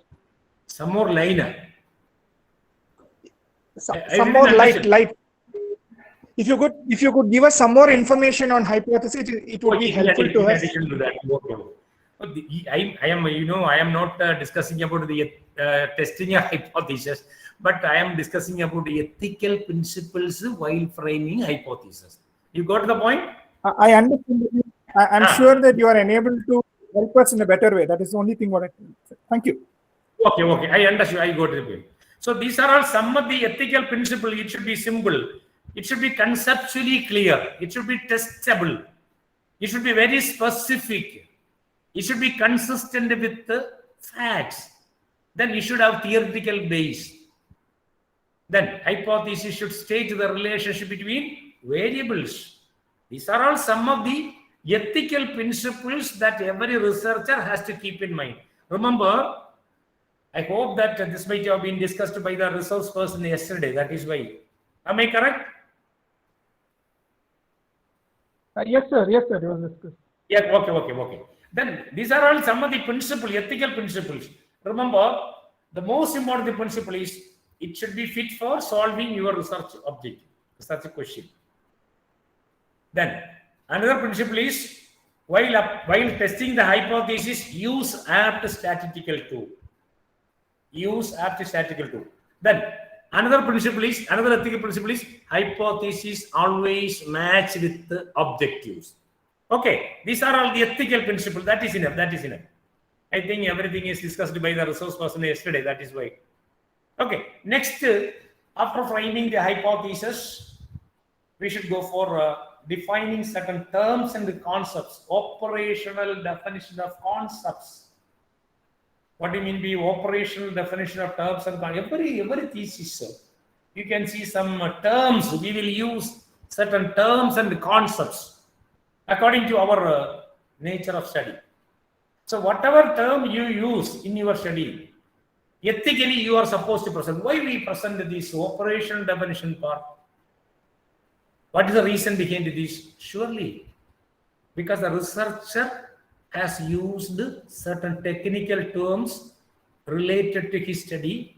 It is the duty of the researcher to define that term very simply. More technical terms are there in every study. It is only the researcher deals with that terms. Sometimes the reader may not be unfamiliar with that term. Right now, everybody knows work-life balance, work-life interference, work with family, work-life quality. But these terms are not familiar with the ordinary people till very recently. Even now, the ordinary people are not familiar. Suppose a person is going through all these issues, the candidate is supposed to define. Even the consumer. Likewise, whatever term he use, it should be defined. E-marketing, e-transactions, we are supposed to define the technical terms that we use. So remember, what are all the ethical points while doing this defining the terms? One is, don't quote any standard definition of reputed authors. Sometimes I found even in PhD thesis, the term is defined by so and so. So that definition is used. No, it is wrong. It is unethical. His context is different from your context. While studying, for example, if you are taking the case of a financial statements analysis, while taking current assets by the researcher for his study purpose, he has taken only cash and bank short-term assets. So what is the meaning of current assets? As per the research here in this study, current asset means only cash in hand, cash at bank, and short-term investment. In such a way, you should define. Similarly, define the terms based on our requirements. As per our requirements, you are supposed to define the term. Whatever term you use, it should be defined to suit the requirement. Similarly, in certain theses, you can see more than 50, 70 terms. It is not a good practice because certain ordinary terms certain students will use. Data, information. No. You need not define these terms. You define only some technical terms which are applicable, which are relevant to your study. So only keywords alone shall be shown and defined. These are all some of the ethical principles that every research scholar has to keep in mind while defining the term. Thereafter, we enter the next stage, that is designing the methodology. One of the most important tasks on the part of every research guidance is designing a apt methodology. It is a skill of the research guide to define or to design apt methodology to complete the research work. The researcher obey the direction of the research guide in the research design. So it is very, very important. Research methodology, methodology is the lifeblood of research. It is a lifeblood. Why? Because the quality of the research report depends mainly on the methodology he adopted. If the methodology adopted by the researcher is not up to the mark, surely the result of the research are not appreciable. So, while designing the methodology, what are all the ethical principles what the researcher as well as the guide should obey, follow? One is apt methodology should be applied. It should be based on your nature of study. It should be based on availability of data. It should be based on your objectives. Whatever be the method that you are going to adopt, whether descriptive or analytical, experimental, explorative, case study, whatever the method that you adopt, it should be based on your objective, your nature of study. That should be apt. Similarly, you should determine the sources of data. Sometimes certain studies may be conducted with the secondary data only. No primary data. No, it is not a disqualification. Even secondary data, you can conduct research. Hello? Any problem? Hello, any issues? Participants? Yeah, participants, please mute your microphone, please.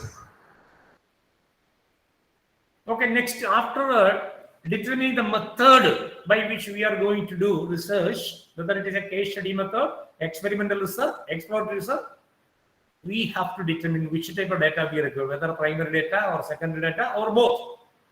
Similarly, after method of sampling, we have probability sampling, non-probability sampling methods are there. It should be based on the availability of data, objective study, etc.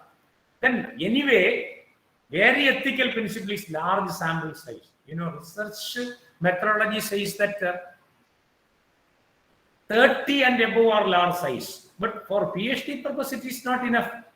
Moreover, if you select only 30, even 50, you may not be able to apply apt statistical tools. For example, if you adopt a chi-square test, while applying chi-square test at the time of analysis, if you want to apply chi-square, each cell should have at least a minimum of 5 digits. Otherwise, you are not supposed to apply chi-square test. So remember, maximum large sample size should be taken. Similarly, you should determine the sample size very scientifically. We have a method is formula is there, Morgan's formula is there. According to Morgan's formula, 392, 372, like depends on certain digits. You can select. So if you select 372 or even 400, no problem. It will be large. It will be large size. It is you have determined scientifically. So nobody will question. It shall be ethical principle. In addition to that, you have to select the exact tool for data collection. Data collection tools may be either observation method or questionnaire method or interview schedule method, Google form method, telephonic server method. Many different methods are there. Remember, based on the capacity of the respondents only you should choose. Suppose if you select migrant workers, sometimes they may not be, they are totally illiterate, ignorant, they may not be able to speak in English. They speak only their vernacular language. If they are from North India, they speak only in Hindi.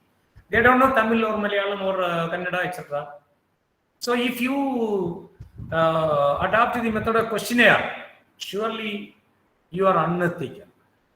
You are unethical because they are filling the details of your questions wrongly without understanding. So in such a case, you adopt only interview schedule. Similarly, in the case of bank managers, college teachers, university teachers, you can adopt questionnaire method. Need not interview schedule method. Like why? Similarly, analyzing the data also, apt tool should be applied. Don't use any unnecessary tools for analyzing the data. Tool depends on your purpose. Our study is not for tool, application of tool, but study is for fulfilling our objectives. So, in order to fulfill our objectives, ethically, you should adopt only apt tools. One more very important thing is, before finalizing the interview schedule or questionnaire, you should perform the pilot study and pre-test. I know that there are certain students who collect data without conducting pilot study or Pre-test, what will happen? Definitely the questions may not be relevant. Even if the irrelevant question, sometimes the respondents may answer. Remember, your analysis will give incorrect result. It is not a correct result. What will happen? You cannot give correct solution, correct suggestion. Similarly, you should apply reliability validity test. Everybody knows you have to ensure the consistency of a measure. Similarly, you have to ensure the accuracy of a measure. Whether the data are sufficient, whether the result will be accurate. How can you ensure without having validity and reliability test? Because we have adequate room for these facilities. So most of the research scholars apply this reliability and validity, but there are certain cases where no validity, no reliability, no pre-test pilot study. No, these are all unethical things. They are they will not reveal correct picture. This is not a correct method. So while designing the methodology, these are the ethical principles that you have to keep in mind. Then after that, we enter the main duty after finalizing the questionnaire. After conducting pilot study and reliability validity tests, we have gone through next stage. Next stage is collection of data. Everybody knows collection of data is a tough stage in research work because we have to spend at least 6 months, sometimes 6 months to 10 months. That depends on the volume of respondents and the nature of respondents. So while collecting data, what are all the ethical principles that every researcher has to keep in mind?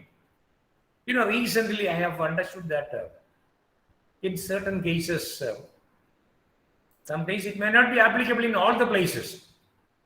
Certain groups are functioning with a view to assist the research scholars unethically. Unethically means appoint certain persons for collecting data. Appoint certain persons for writing the report. Only duty of the researcher is to appear before the interview open defense board for presentation and for clarification. So I cannot agree with this. Purely unethical. You remember what are all ethical practices that every research scholar has to follow while collecting data. One is you develop apt tool for gathering data.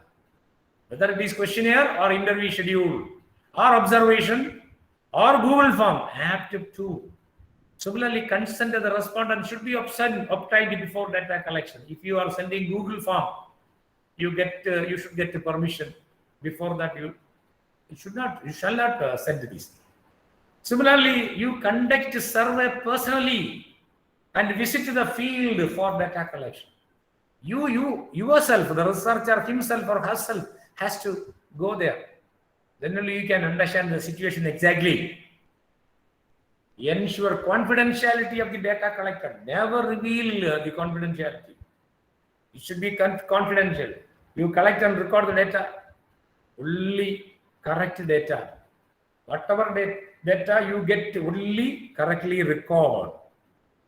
Similarly, data once used for the purpose shall not be used for other purposes.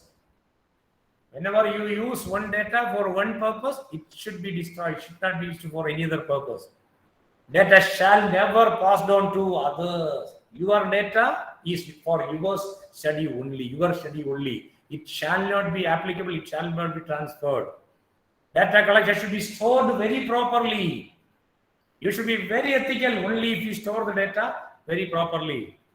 Even after fulfillment of your objectives, it should not be stored. It should be destroyed. You can destroy the data only after fulfilling the data. Similarly, the rights and privacy of the respondent should be well protected. It is your humble duty to protect the rights and the privacy of the respondent. You never tell that this data is revealed by that fellow.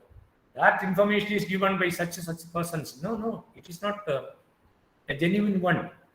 No data should be collected on false promise. You never collect any data by giving a false promise to the respondents.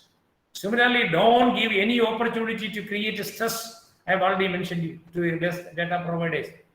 As far as possible, one more very important ethical principle is avoid personal questions like marital life, religious faith, then personal opinion, political beliefs.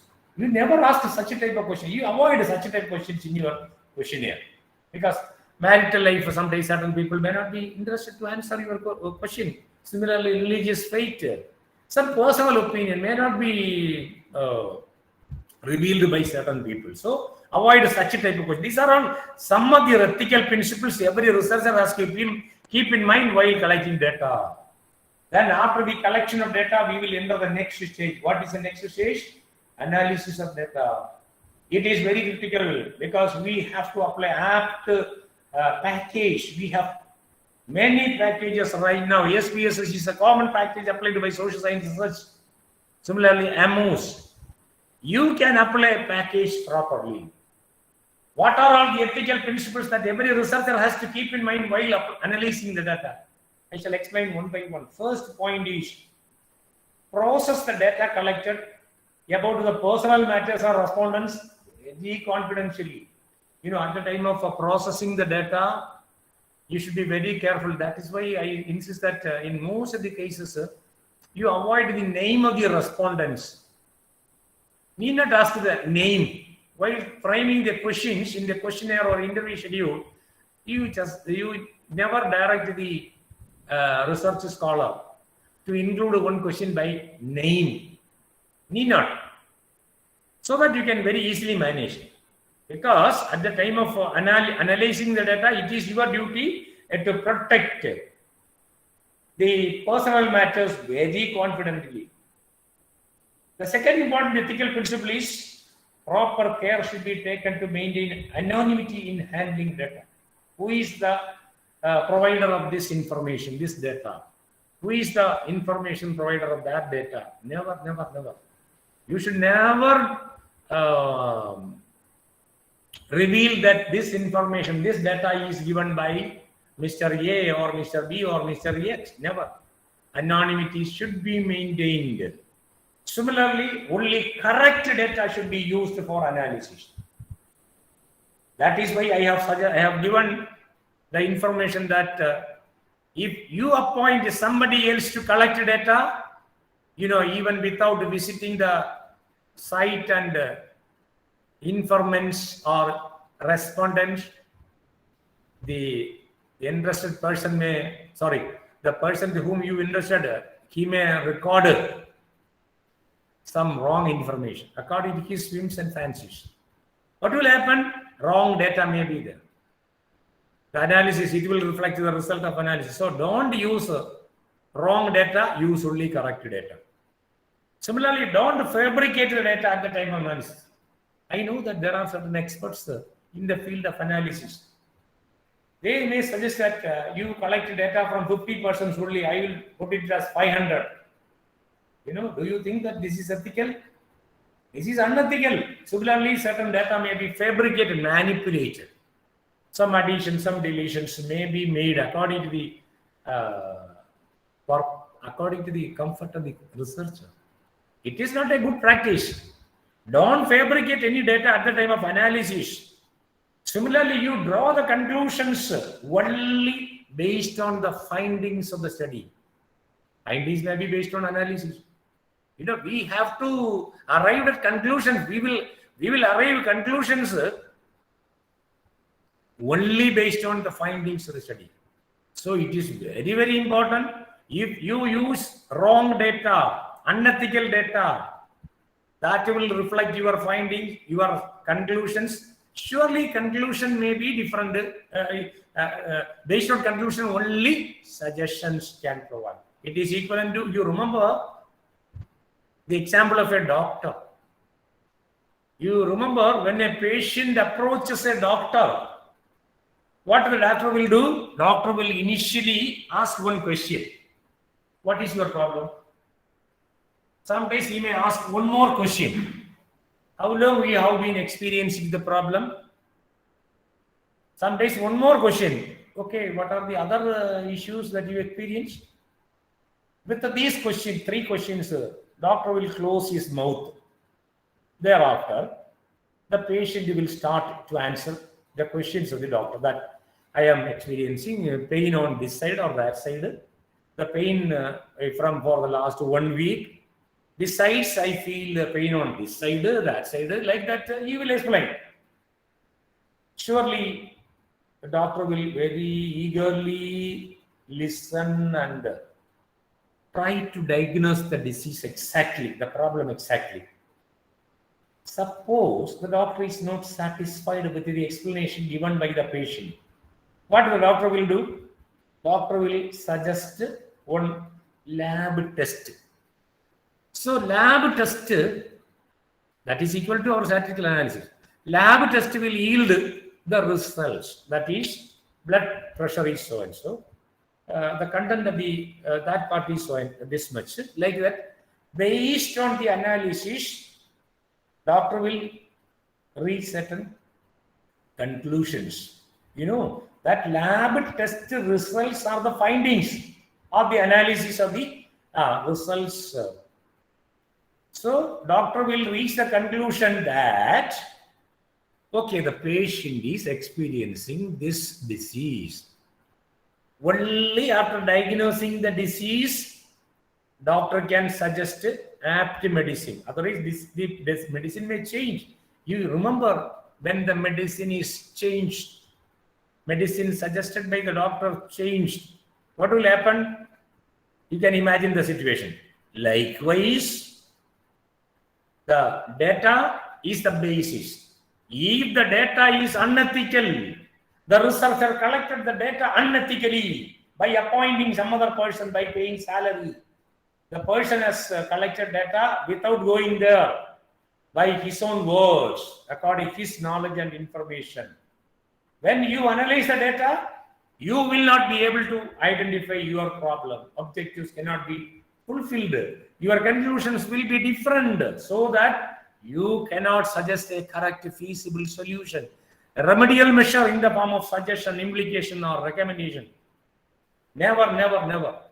So remember, that is very, very important. So analysis should be done with the help of original, correct data.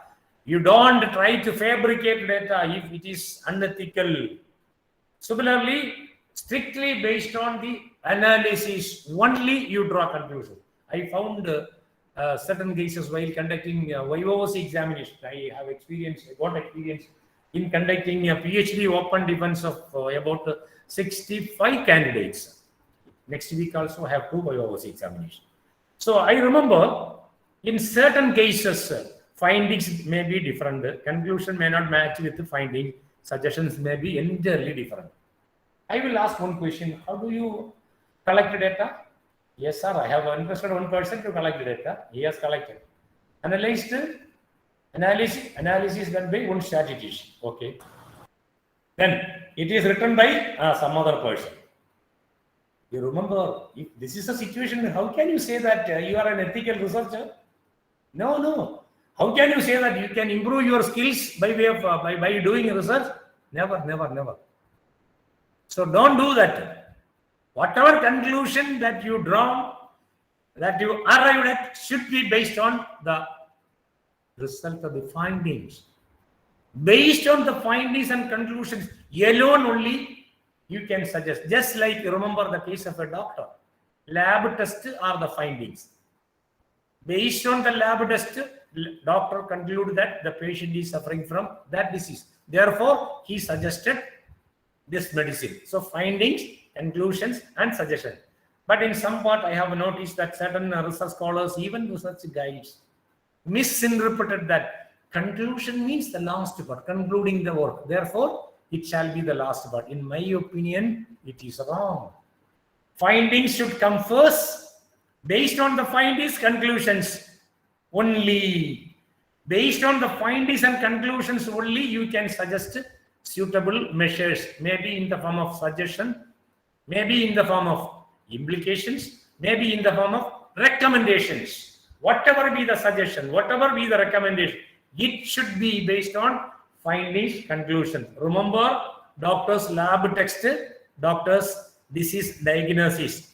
Only after doing this, he suggested the medicine. After medicine, doctor has no duty. Therefore, according to my humble opinion, suggestion should be the last part. Then, one more thing.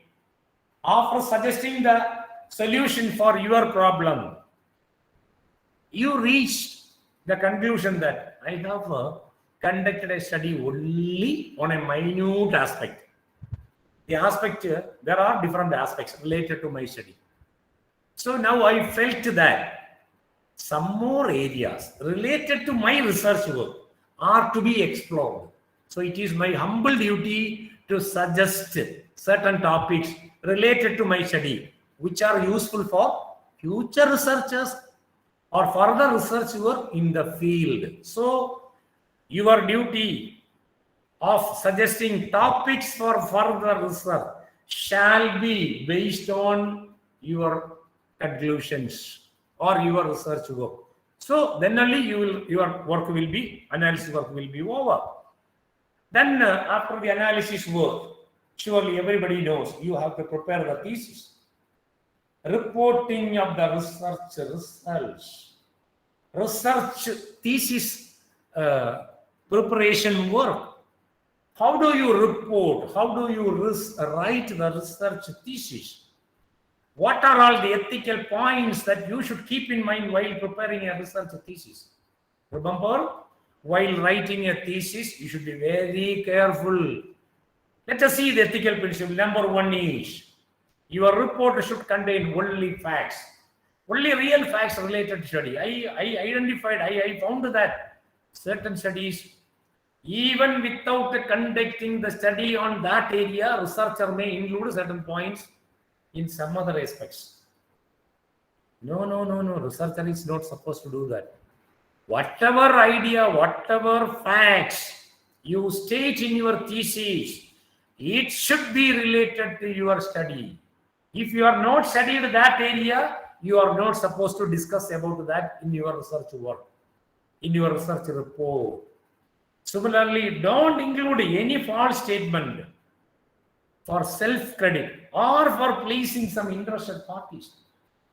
Sometimes certain researchers may include certain statements, wrong statements, in order to get appraisal. Sometimes it may be for self-appraisal. Sometimes it may be for pleasing the interested parties. You remember, it's highly unethical. If you are pleasing the data providers or the stakeholders by preparing the report according to their convenience, it is not a correct research work. It is your duty to rectify the problems experienced by the group of people and suggest a solution which will be highly useful to the stakeholders. So don't use any false statement. Similarly, find the solution to the problem very creatively based on the findings and conclusions. I have already mentioned you that your solution should be very creative. Sometimes certain students may copy the findings from one report, conclusions from other report, the suggestions from the third report. It is not at all related to his research work. While adjudicating the thesis, the adjudicator can easily identify. We are all experienced people in the field of guiding the research work. So never do that. Research scholars, my humble request is, your suggestion should not be available in any of the theses in the world. That is my request. It should be so creative. You can go through any thesis, you can adopt any style, but your contribution, your suggestion should not be available. It should be very creative. Then only you are an ethical researcher. Don't include any outcome of other research in your report. That is what I have stated. Your suggestions, your implications should be based on your findings and conclusions. Okay, these are all some of the important principles while writing the report. Another ethical principle is regarding the citation and the references part.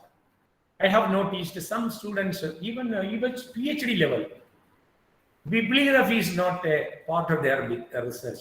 They never bothered about the bibliography. No alphabetical order, no globally accepted standard, no format is adopted.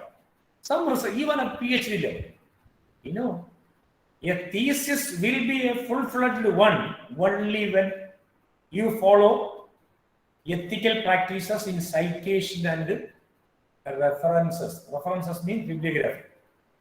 So regarding citation, what are all the ethical points that you have to keep in mind? You don't hesitate to cite the references of information you used. Sometimes you may use certain definitions. On understanding the definition, you got an idea. You can present the idea in your own words, no problem. Nobody will question. But if you quote the definition of other person, standard definition of other person, reputed author, claiming that it is your own, never. You are not a good researcher. Do one thing, you should provide accurate references of the literature that you use. That means in the APA format, it clearly indicates that they follow the author date method in the bracket of the citation. You should identify the author's name and the year in which bracket, because the details of the references are shown in the bibliography part. In case the future researcher who refer your thesis, for example, Smith 2019, it shall be given in detail in the bibliography part. Yes part, you can verify Smith 2019. What is the name of the book, publication's name, publisher's place, everything will be there. But as per the APA style, you are supposed to present the name of the author and year. In case the author may be authors, 2 or more than 2. In such a case, you can present it name of the first author plus et al. Et al means among others. Year 2017 in bracket. The details will be given in the bibliography part. So that is ethically correct. Otherwise, I have noticed some students are unethically quoting certain definitions. Without a quotation, without quoting the name of the author and year in the bracket, simply claim that it is their own work. It is unethical. Similarly, bibliography part. Certain universities insist that references. I know that I have got a thesis from Gujarat State, Gujarat Baroda University, Gujarat University, Sardar Vallabhbhai Patel University. Most of the such universities, they use references. But in Tamil Nadu and Kerala, I know that most of the research scholars use the term bibliography to present the references of details of references of materials used by the researcher to complete the research work. You know, whatever be the title, whether it is in the form of references or bibliography, it should be ethical. You know, it is one of the best quality that every researcher has to keep in mind while presenting the bibliography part very properly. Just like a person who dresses very properly. That dressing style is one of the important factors which affect his personality. You know, if you dress very shabby style, nobody will respect you, because it is proved that your personality is such a thing. So if you have a knowledge, you are a very good teacher at the higher level or the lower level, whatever be the level, you are teaching the students. So you are supposed to follow some norms, ethical consideration. One of the important ethical consideration of a teacher is well-dressed. It is equivalent to the research scholar. Well-presented bibliography. You know, everything is okay. At the end, the bibliography is not in the right format. Not in alphabetical order. Not in a globally accepted standard. It is equivalent to that. He knows everything. He has taken right food, but dressing style is very shabby. Equivalent to that. So research scholars, please remember that your thesis will be qualitative or ethically correct only if you prepare the bibliography part as per the norms of any of the globally accepted style of reporting, namely APA. APA is applicable for commerce, management, economics subjects. American Psychological Association. Literature people normally use MLA style. Whatever be the style, ethically it should be adopted. You know, while preparing bibliography, what are the ethical principles? Only relevant references alone shall be shown. Suppose if you are a researcher in the field of marketing, you can include whatever relevant books in the area of marketing in your thesis. A research methodology book you can include. Then the core area of your work, maybe some books may be available, you can include. Some articles you can include. Some research reports you can include. Similarly, website information you can include. Some seminar papers you can include references. No problem. But if your research is concentrating on marketing, one part of marketing alone, no dealings with the finance area, for the purpose of exaggerating your literature, you add some books on financial management. It is not a good practice. I remember when I conducted one open defense examination, one student who did a PhD work in the area of HR. My area is finance, but I have graded certain HR students also. So I understood, I found that he included certain books from financial management area. This is my area. So I asked one question.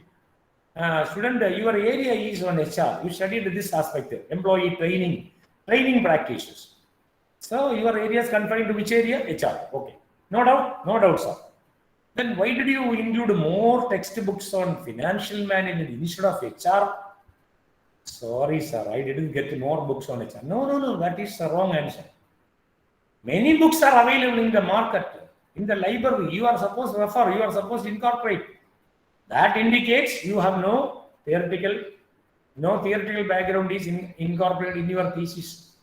One of the essential requirements of a thesis is strong theoretical base. Students should have a strong theoretical base. How can he study the book without having a theoretical base? That is why we earmark one topic exclusively for one chapter, exclusive for theoretical based work, overview chapter.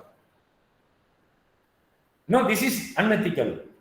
So remember, only related reference books alone shall be shown. It should be exhaustive one, more.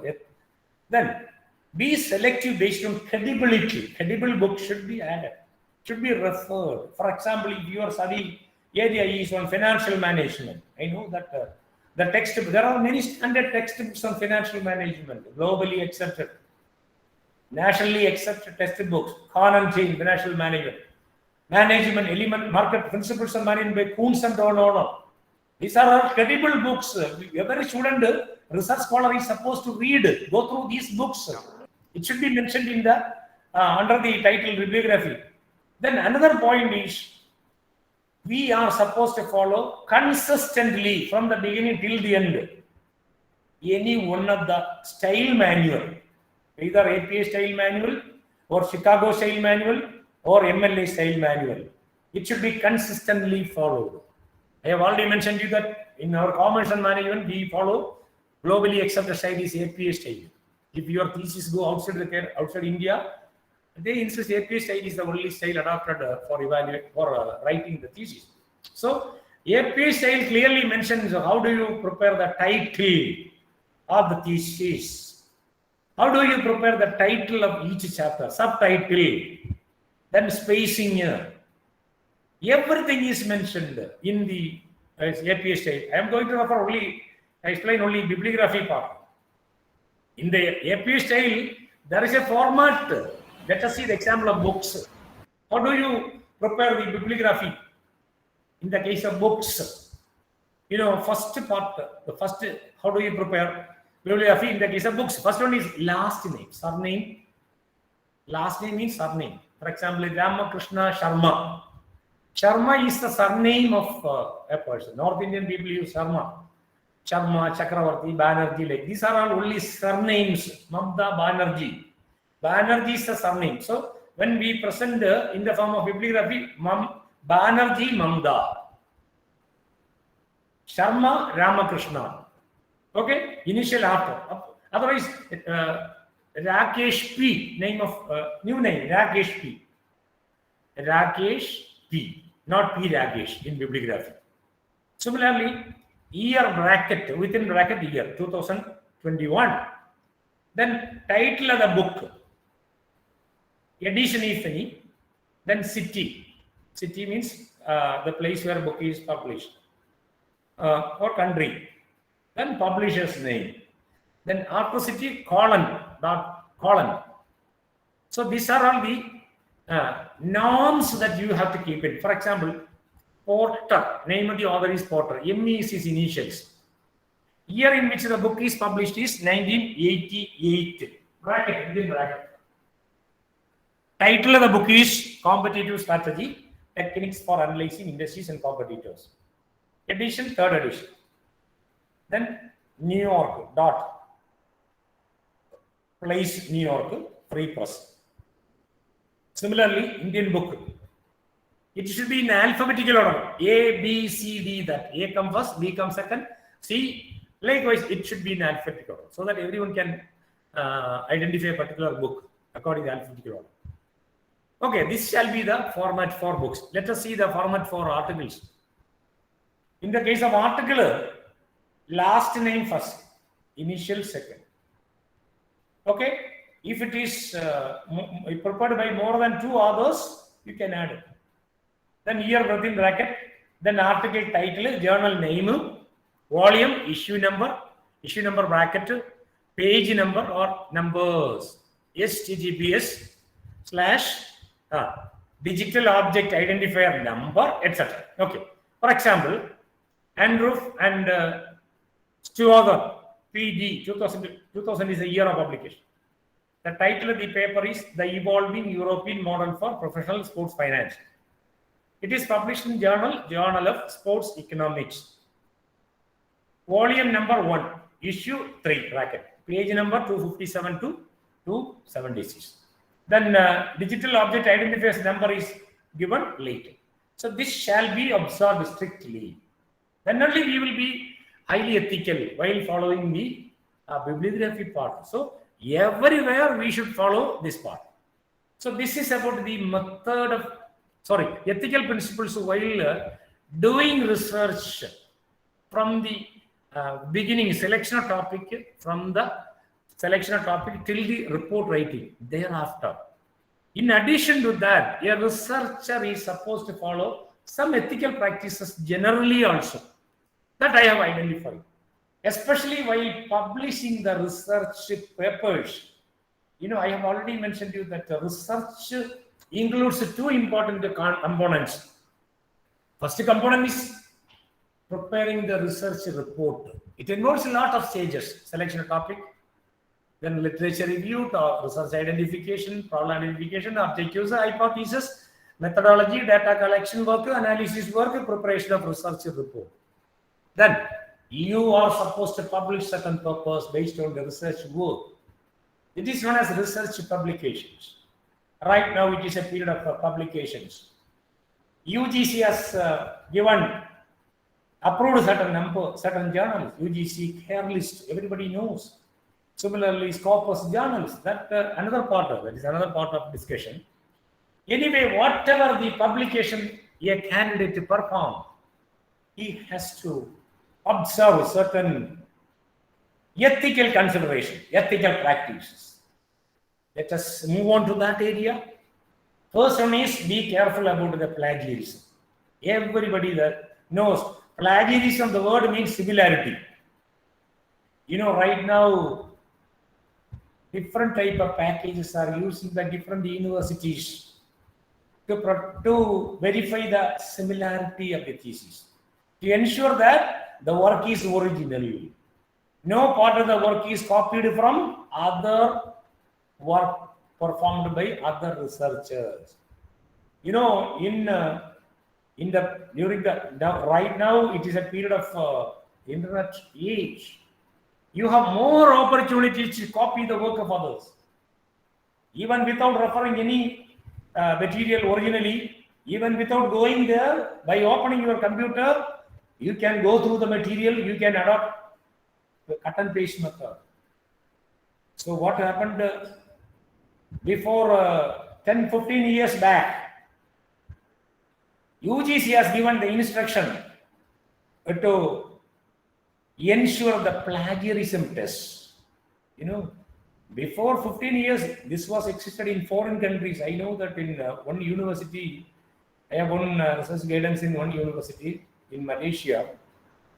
I remember during 2005 or 6, one candidate completed my research work, his research work under my this guidance, they insisted the plagiarism test. At that time, a very limited facility for testing this plagiarism was available. So the candidate has tested and found that it is only 8%. University insisted that if it is only less than 5% alone, your thesis will be accepted. Again, you have to rewrite the thesis. So he wrote the thesis again by deleting certain quotings. Similarly, by adding more sentences his own. Why the university insist? In all the states of India, now it is compulsory.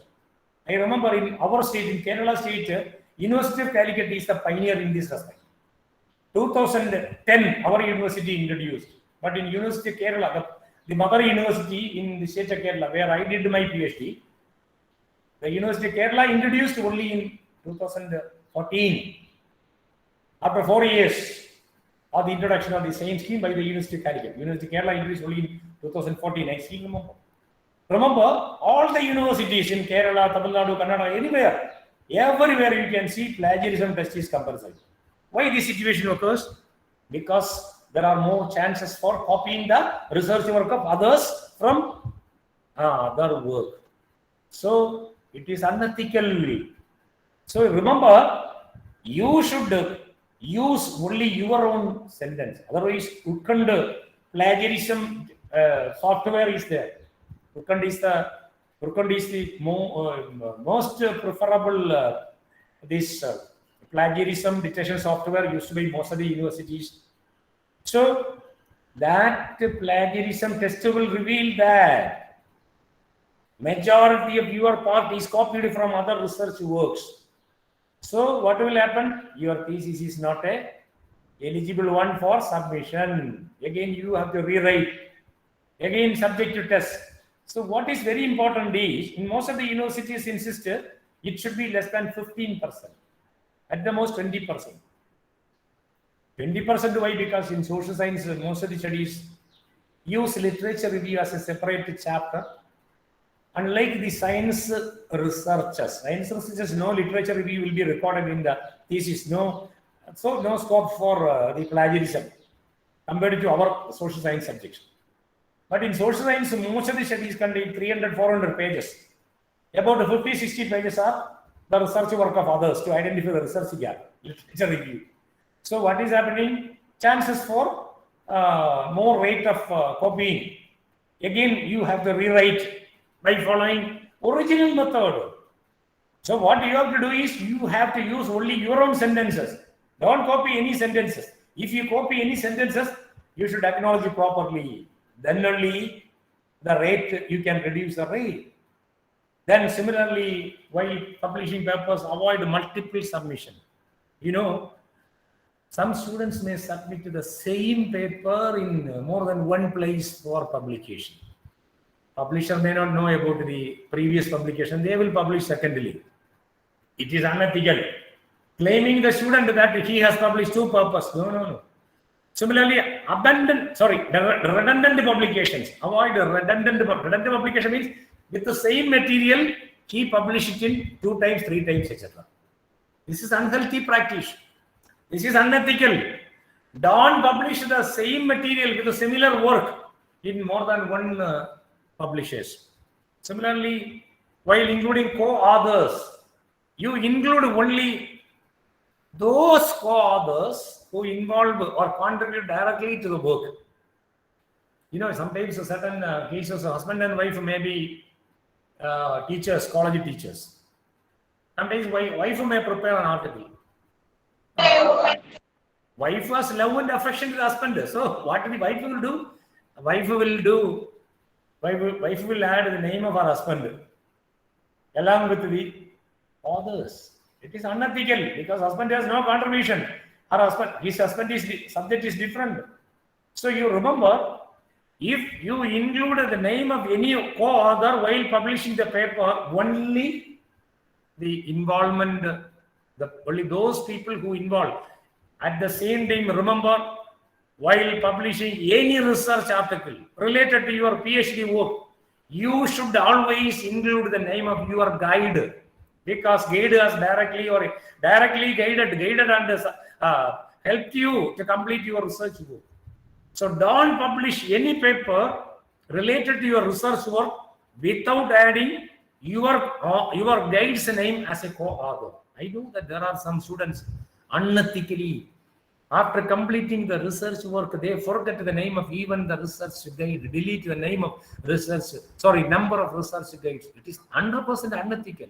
You imagine, how can you get to acquire the PhD without the help of an assistance of the PhD guide? No, it is not possible. So some unethical research scholars are doing that type of practice. I know that there are some experiences.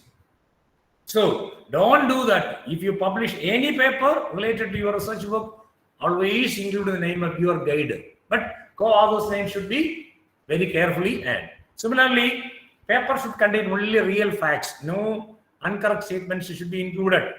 No false statements should be included in your research work. These are all some of the in addition to that, don't reject the manuscript for publication even without reading. Sometimes if you are in the editorial board member, you will get an opportunity to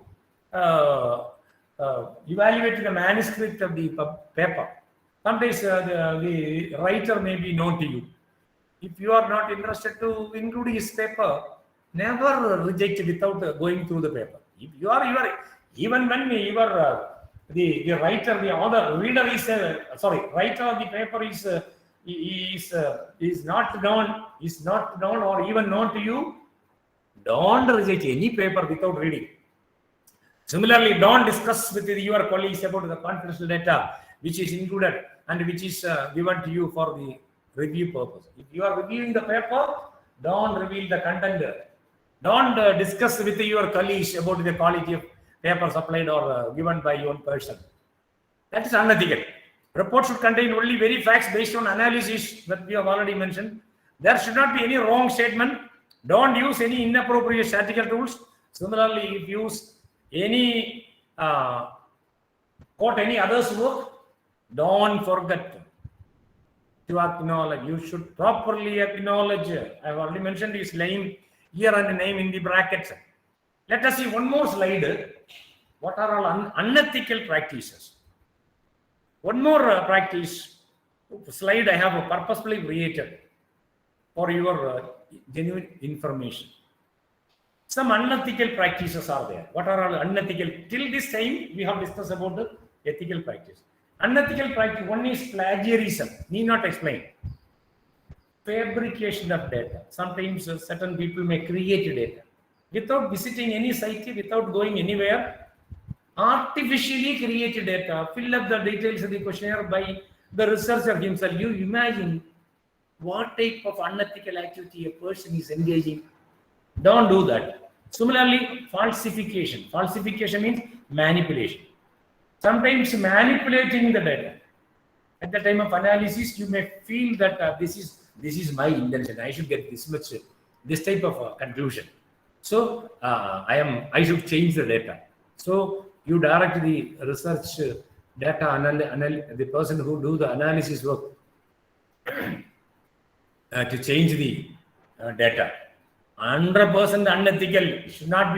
You shall not be engaged such type of activities. If you are doing this falsification, how can you teach? How can you guide? You are not a good researcher. Never do that. Similarly, faulty data gathering procedures. That I already mentioned to you that while framing the tools for data collection, you should treat the respondents very properly. You should record the data very correctly. Whenever you choose any tool, it should be correct. Whenever you collect any data, it should be correct. Don't record incorrect data at the time of collection of data. Similarly, failure to keep records properly. Some students, I know that some research scholars are very reluctant in keeping records very properly. Whenever a student joins under my guidance, from the time of registration, I will insist him to keep 2-3 files exclusively for maintaining the proper records. Even after completing your research, You should have a clarity. You should have records regarding your registration order, your certificate from the institution, many certificate. You should have proper records. It is your, you should have the habit of keeping proper record. Don't hesitate to that. Similarly, stealing data, books supply. Some students are doing unhealthy practice of stealing of data, information. Some pages may be told by students while entering into the library. You remember, it is purely unethical. Don't do that. If you are doing that, how can we collect data for future researchers? It is not possible. Similarly, making unauthorized copies of data, papers, and computer print, any respondent. Computer may be available with you. Data may be available with you. Without their permission, you are not supposed to make any unauthorized copies of the records. So if so, it is unethical. So remember, while doing the research work, if you want to do the research with the intention of contributing some new outcome, definitely you should be highly ethical. You should follow these ethical practices from the moment when you contact a research guide for his approval to do research, to guide you for your research purpose from the stage of selection of topic till the publication of the research purpose. You know, in between these two stages, there are many stages.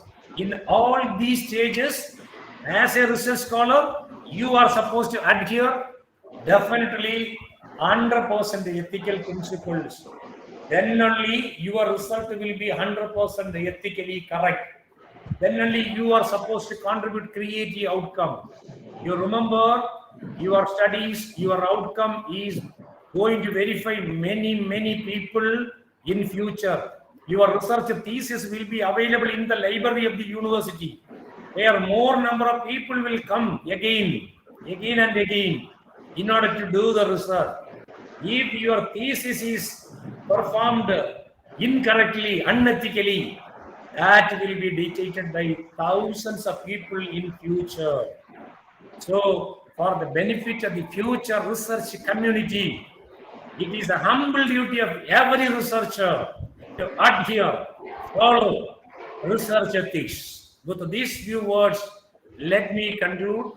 Once again, I congratulate the organizing team under the leadership of Dr. Gurumurthy and Dr. Vinayagamurthy for your wonderful way of conducting this seminar. Also, I thank once again for your invitation and giving me an opportunity to speak something about the research ethics within this short time span of 3 hours. Similarly, I thank the participants for your nice cooperation. I thank you all once again. Okay, now it is a session of query clarification. Please, participants, if you feel any queries, you please ask your queries based on my presentation.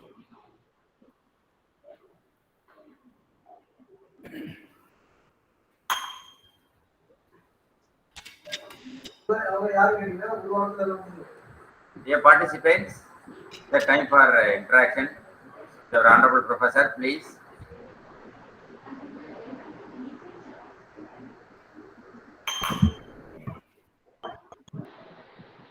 Sir, good afternoon, sir. Good afternoon. Please introduce yourself. Sir, my name is Srinivas, sir. There is PhD research scholar, Central University of Tamil Nadu, Tiruvarur, sir. Tiruvarur. Sir, it is audible, sir? Audible. You are from which university? Central University of Tamil Nadu. Yes, sir. Which faculty? Central University of Tamil Nadu. No, sir. Library and Information Science. We know all parts of Tamil Nadu, and I have many good all over Tamil Nadu in almost all universities. Sir, Tell me, please ask. Sir, this session is very useful to me, sir, exclusively for my research work, sir. I got so many information from your lectures, sir. Sir, I have a small doubt, sir.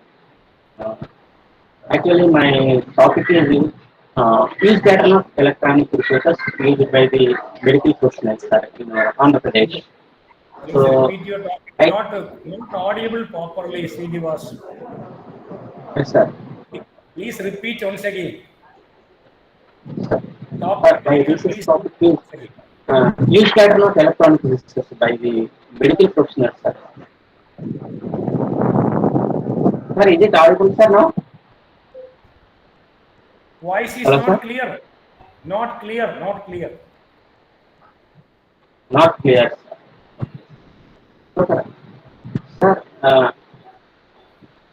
now is it audible, sir? Audible but not clear. Okay, Put sir, I in will chat try box. again, sir.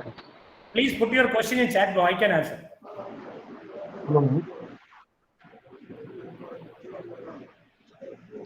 Hello, sir. Good afternoon. Good afternoon. Sir, this is Amresh from Mangaluru University, Karnataka. Okay, tell me please. Sir, You my are a question research is scholar? regarding. You are a research scholar? No, sir. I'm a part-time faculty. Tell me. Sir, I have. Hello. Velmurugan கூப்பிடுறோம் ஒரு 5 நிமிஷம் கழிச்சு. Are you a research scholar? Velmurugan. Sir, I'm a faculty, sir. I'm a faculty. Faculty, okay. Which faculty? Management or commerce?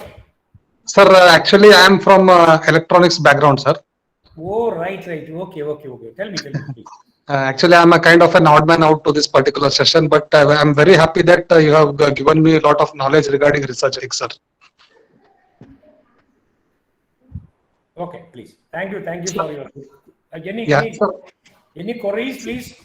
Yes, sir. Sir, I have a question regarding citation. Sir, I have seen few papers wherein the author of that particular paper has referred his own references in the reference list. Okay. And I have seen that there are around 20 references in that research paper, and all the research papers are of his own paper only. Okay. So is it an ethical one or is it an unethical one? And how many number of papers he can add it? Do one thing. Your paper significantly varies with his paper. Suppose your paper is similar in certain areas, that area and the related sites you can quote. No problem. You can quote. It is ethical. If you feel that that quoting is very relevant to your paper, you can quote. One condition that you should quote very aptly. Which is a style that you follow while preparing the report? Which style you adopt? Sir, we are adopting the IEEE citations. Okay, sure. Sir, but I have seen that all the references, whatever the references he has added in the reference list, all are his own papers. Is it a proper way of adding? Sure. You can, because you have gone through all. If you have gone through all the papers, you can cite. In case you have gone through only 2 papers, you need to cite only 2 papers. But anyway, you should have gone through all the papers. Okay. It may be of his own papers. All the 20 may be of his own papers. No. My argument is, if you referred only 2 papers related to your work only, you are supposed to show the references of only 2 papers. In case you have referred 5 papers published by that person, you can include that 5 papers in the references. So better to show those references which are referred by you in detail for your paper presentation. Hope that you might have got a very good idea.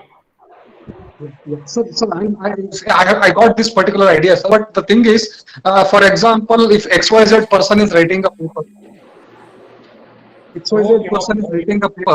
and whatever the references he has chosen, and those references are his own papers. But that papers are not useful to you. It is related to some other areas. So how can you use that paper in your reference? That is why I am asking. In case, Ampresh, case you feel that other papers are related to your work, okay, you can go through that purpose. Thereafter, you can include the references in the reference list prepared by you. Okay, That- sir. that is clear. Sir, this Thank is you, thank you. Professor Mallappa, sir. Mallappa from Karnataka, sir. Karnataka. Which part of Karnataka you belong? Sir, Bijapur, sir, Gol Gumbaz, sir. Okay, okay. Tell me, please. Sir, I have one question, sir. Tell me. Sometimes what happens, sir, the title of the research paper is same, but the study area is changed, sir. Is it unethical, sir? Unethical, 100%, 100%. I have explained this situation. The topic of title of the paper is same, sir, but study area is quite different, sir. No. You are supposed to change your title because you will get an opportunity. Every university allows the candidate. You remember, Mallappa, at the time of the registration, the committee may allot one doc. Please off your mic when you are not speaking. Sir. Candidates, participants, please off your mic only when you speak on your mic. Otherwise, it will be a disturbance. Yes, sir. Mallappa, answer of your question is, at the time when you go to registration, Yes, sir. according to your then knowledge and according to the satisfaction of the committee members, the doctoral committee, they will allot one title. Yes, sir. But after 2 or 3 years of your study, you found that Yes, sir. the research problem is not correct. It varies. So the title is not matching with the research study area. So what you have to do is you have to request the university to allow to change your title. You can change it. Yes. Otherwise, it is unethical. Got the point? Yes, sir. Definitely, sir. Thank you, sir. Certainly, in most of the universities allows to change the title only once. In certain universities, twice. Better to change the title to suit the contents of the study. Title should suit the contents of the study. Okay. Thank you, sir. Thank you. Please. Okay. Nice question. Any more queries from the participant side? Thank you, Professor. Thank you. Sir, good afternoon, sir. Good afternoon, Srinivas. Good afternoon. Sir, I have a small doubt, sir. I conducting research on use pattern of electronic resources by the medical professionals in Andhra Pradesh, sir. Sir, I collected data from 3 prominent universities in Andhra Pradesh.